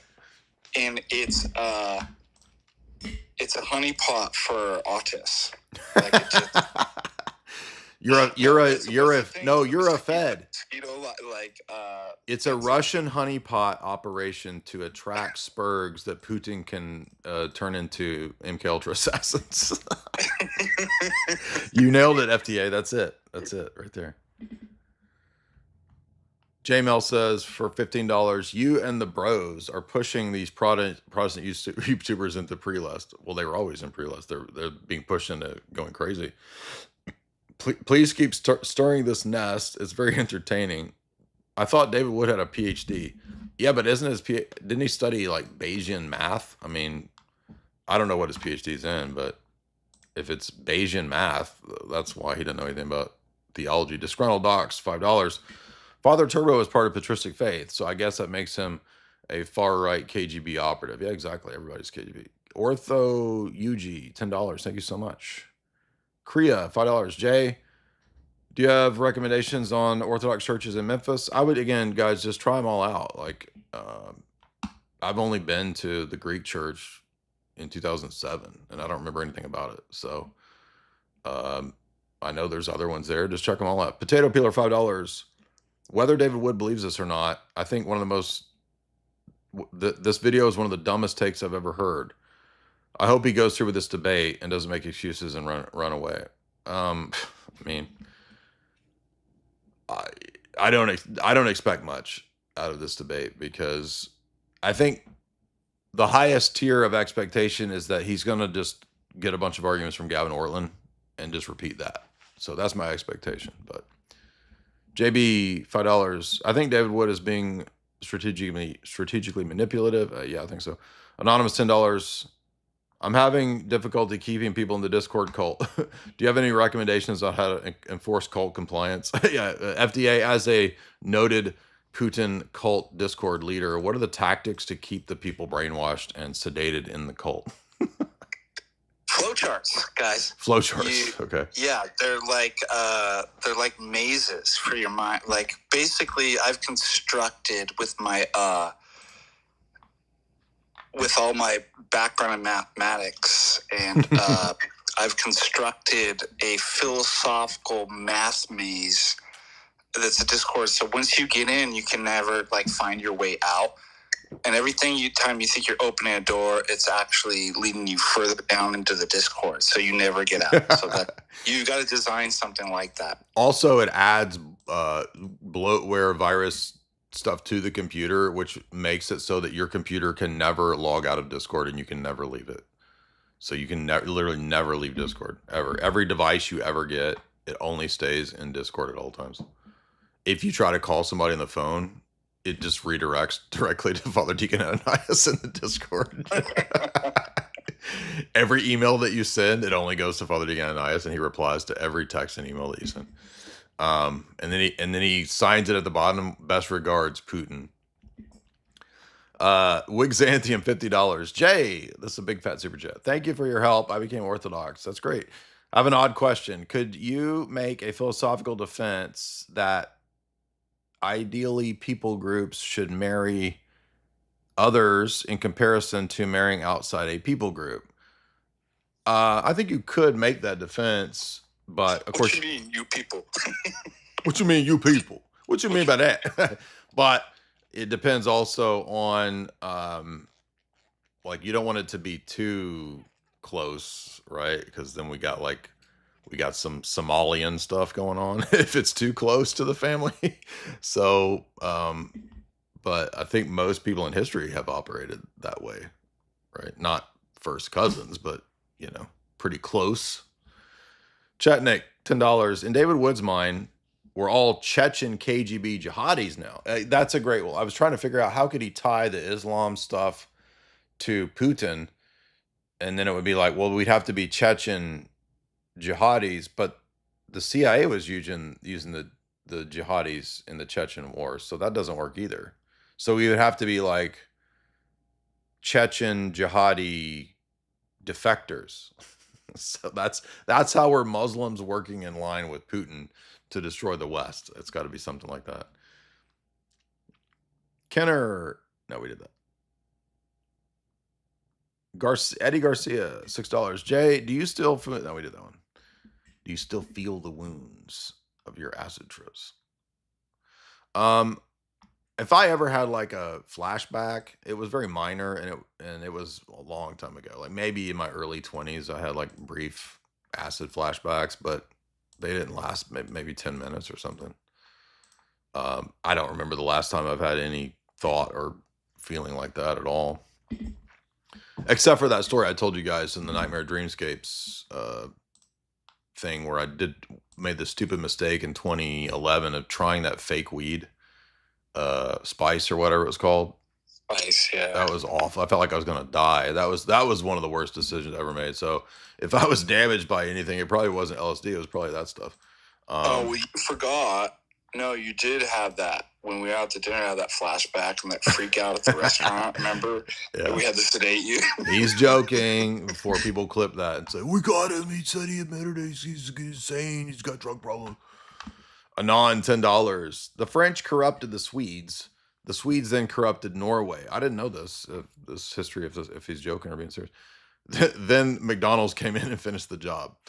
This made the meddlers angry, who blamed it on Cuckianity, and thus they started burning the churches. Oh, you're talking about Varg and the Satanists, the Nord Satanists burned the churches because they thought that Christianity brought McDonald's and cucked everybody. Interesting.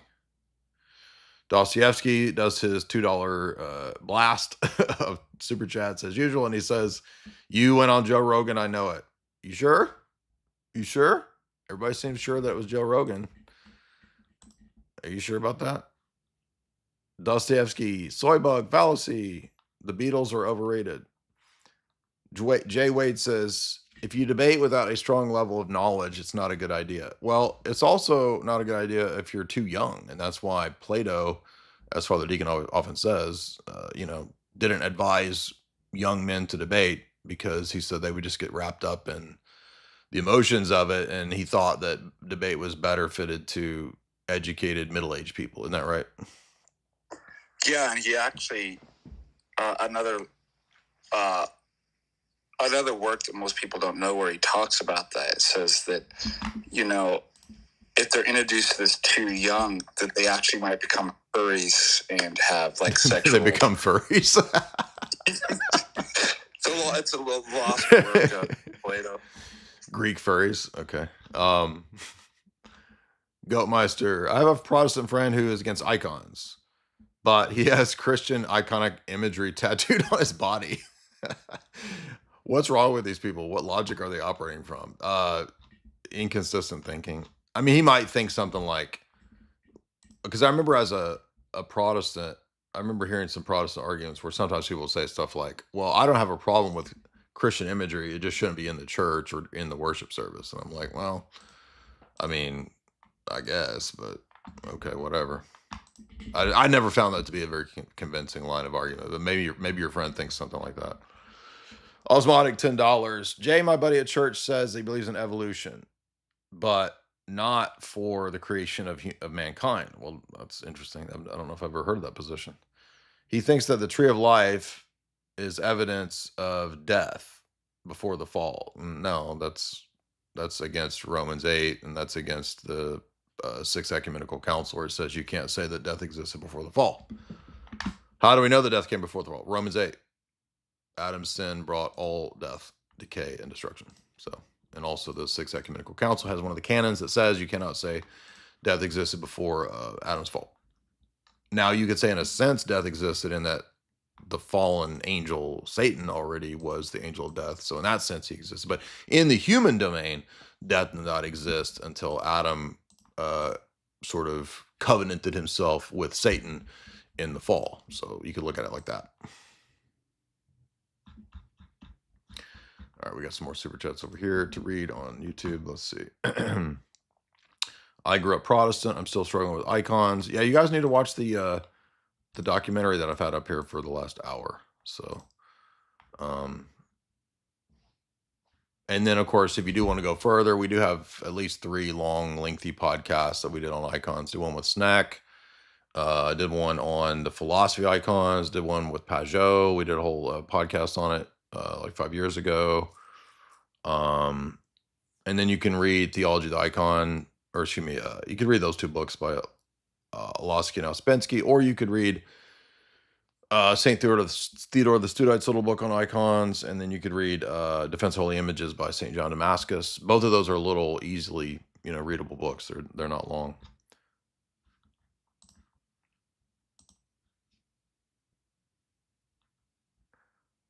Chetnik, $10. Chetnik, $10. What does it mean we are all Ramzan Kadyrov? I don't actually know what that means.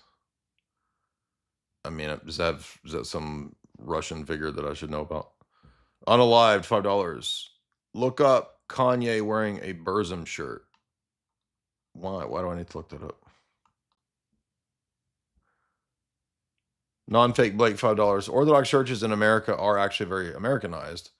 They want the liturgy to be more welcoming. They don't want culture shock. And so separating men and women is actually a standard practice elsewhere. I didn't actually know that.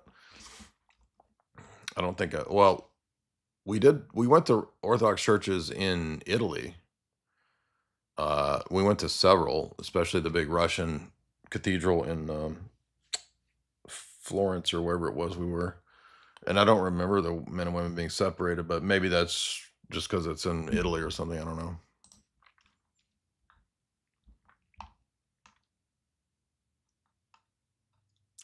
But when we went to the catacomb, the Russian service in the catacomb church, not catacomb in the sense of like fleeing from persecution, but the actual catacomb, they had a Russian service in Bari or wherever it was. I forget where we were. The relics of St. Nicholas. And the Russian church comes in and does the liturgy downstairs in the catacomb where it's an actual, it's so funny because upstairs is this hideous Novus Ordo church. And then when you go down into the catacomb, it's an actual Orthodox church that they do like the real liturgy at, an actual altar, and it looks normal. But upstairs is this awful, hideous Novus Ordo church. Actually, let me show you guys that because, did you hear me, FDA? Yeah. That's by the way, I was crazy. going to say when we were in Russia, all the churches. How do they do it? Yeah, men on the right, women Oh, I on the didn't know that. left. I'm Okay. trying to remember. In Palestine, Jerusalem. How'd they do it there? I can't. It is Bari. I can't believe I remember that. I can't remember. So if you go to Italy and you go to Bari, which was actually a nice, wealthy city, this is the catacomb, right? So you have to go down to the catacomb, and here's the actual altar where the Orthodox comes in and does the liturgy. But wait till you see the Novus Ordo upstairs, right? It's absolutely just horrible, dude. It's horrendous. What a great contrast between the Orthodox liturgy that's done in the catacombs at this Novus Ordo parish versus the hideous upstairs, quote, basilica. See, they don't even want to show you what it looks like upstairs. They're only showing you the reliquary down there in the catacomb here. What's the name? Oh, here we go. Let's go here. I'm trying to remember the name of the church. I guess it would just be St. Nicholas Church.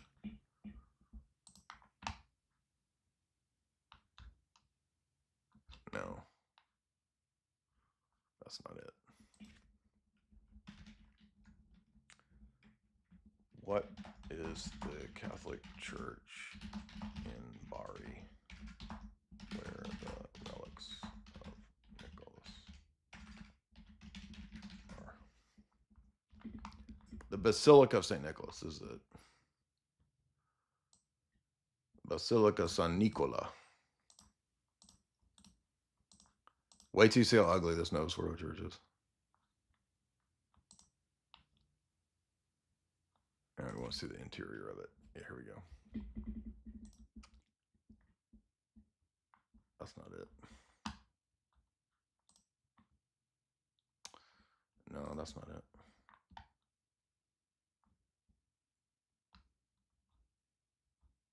That actually looks awesome, but that's not it.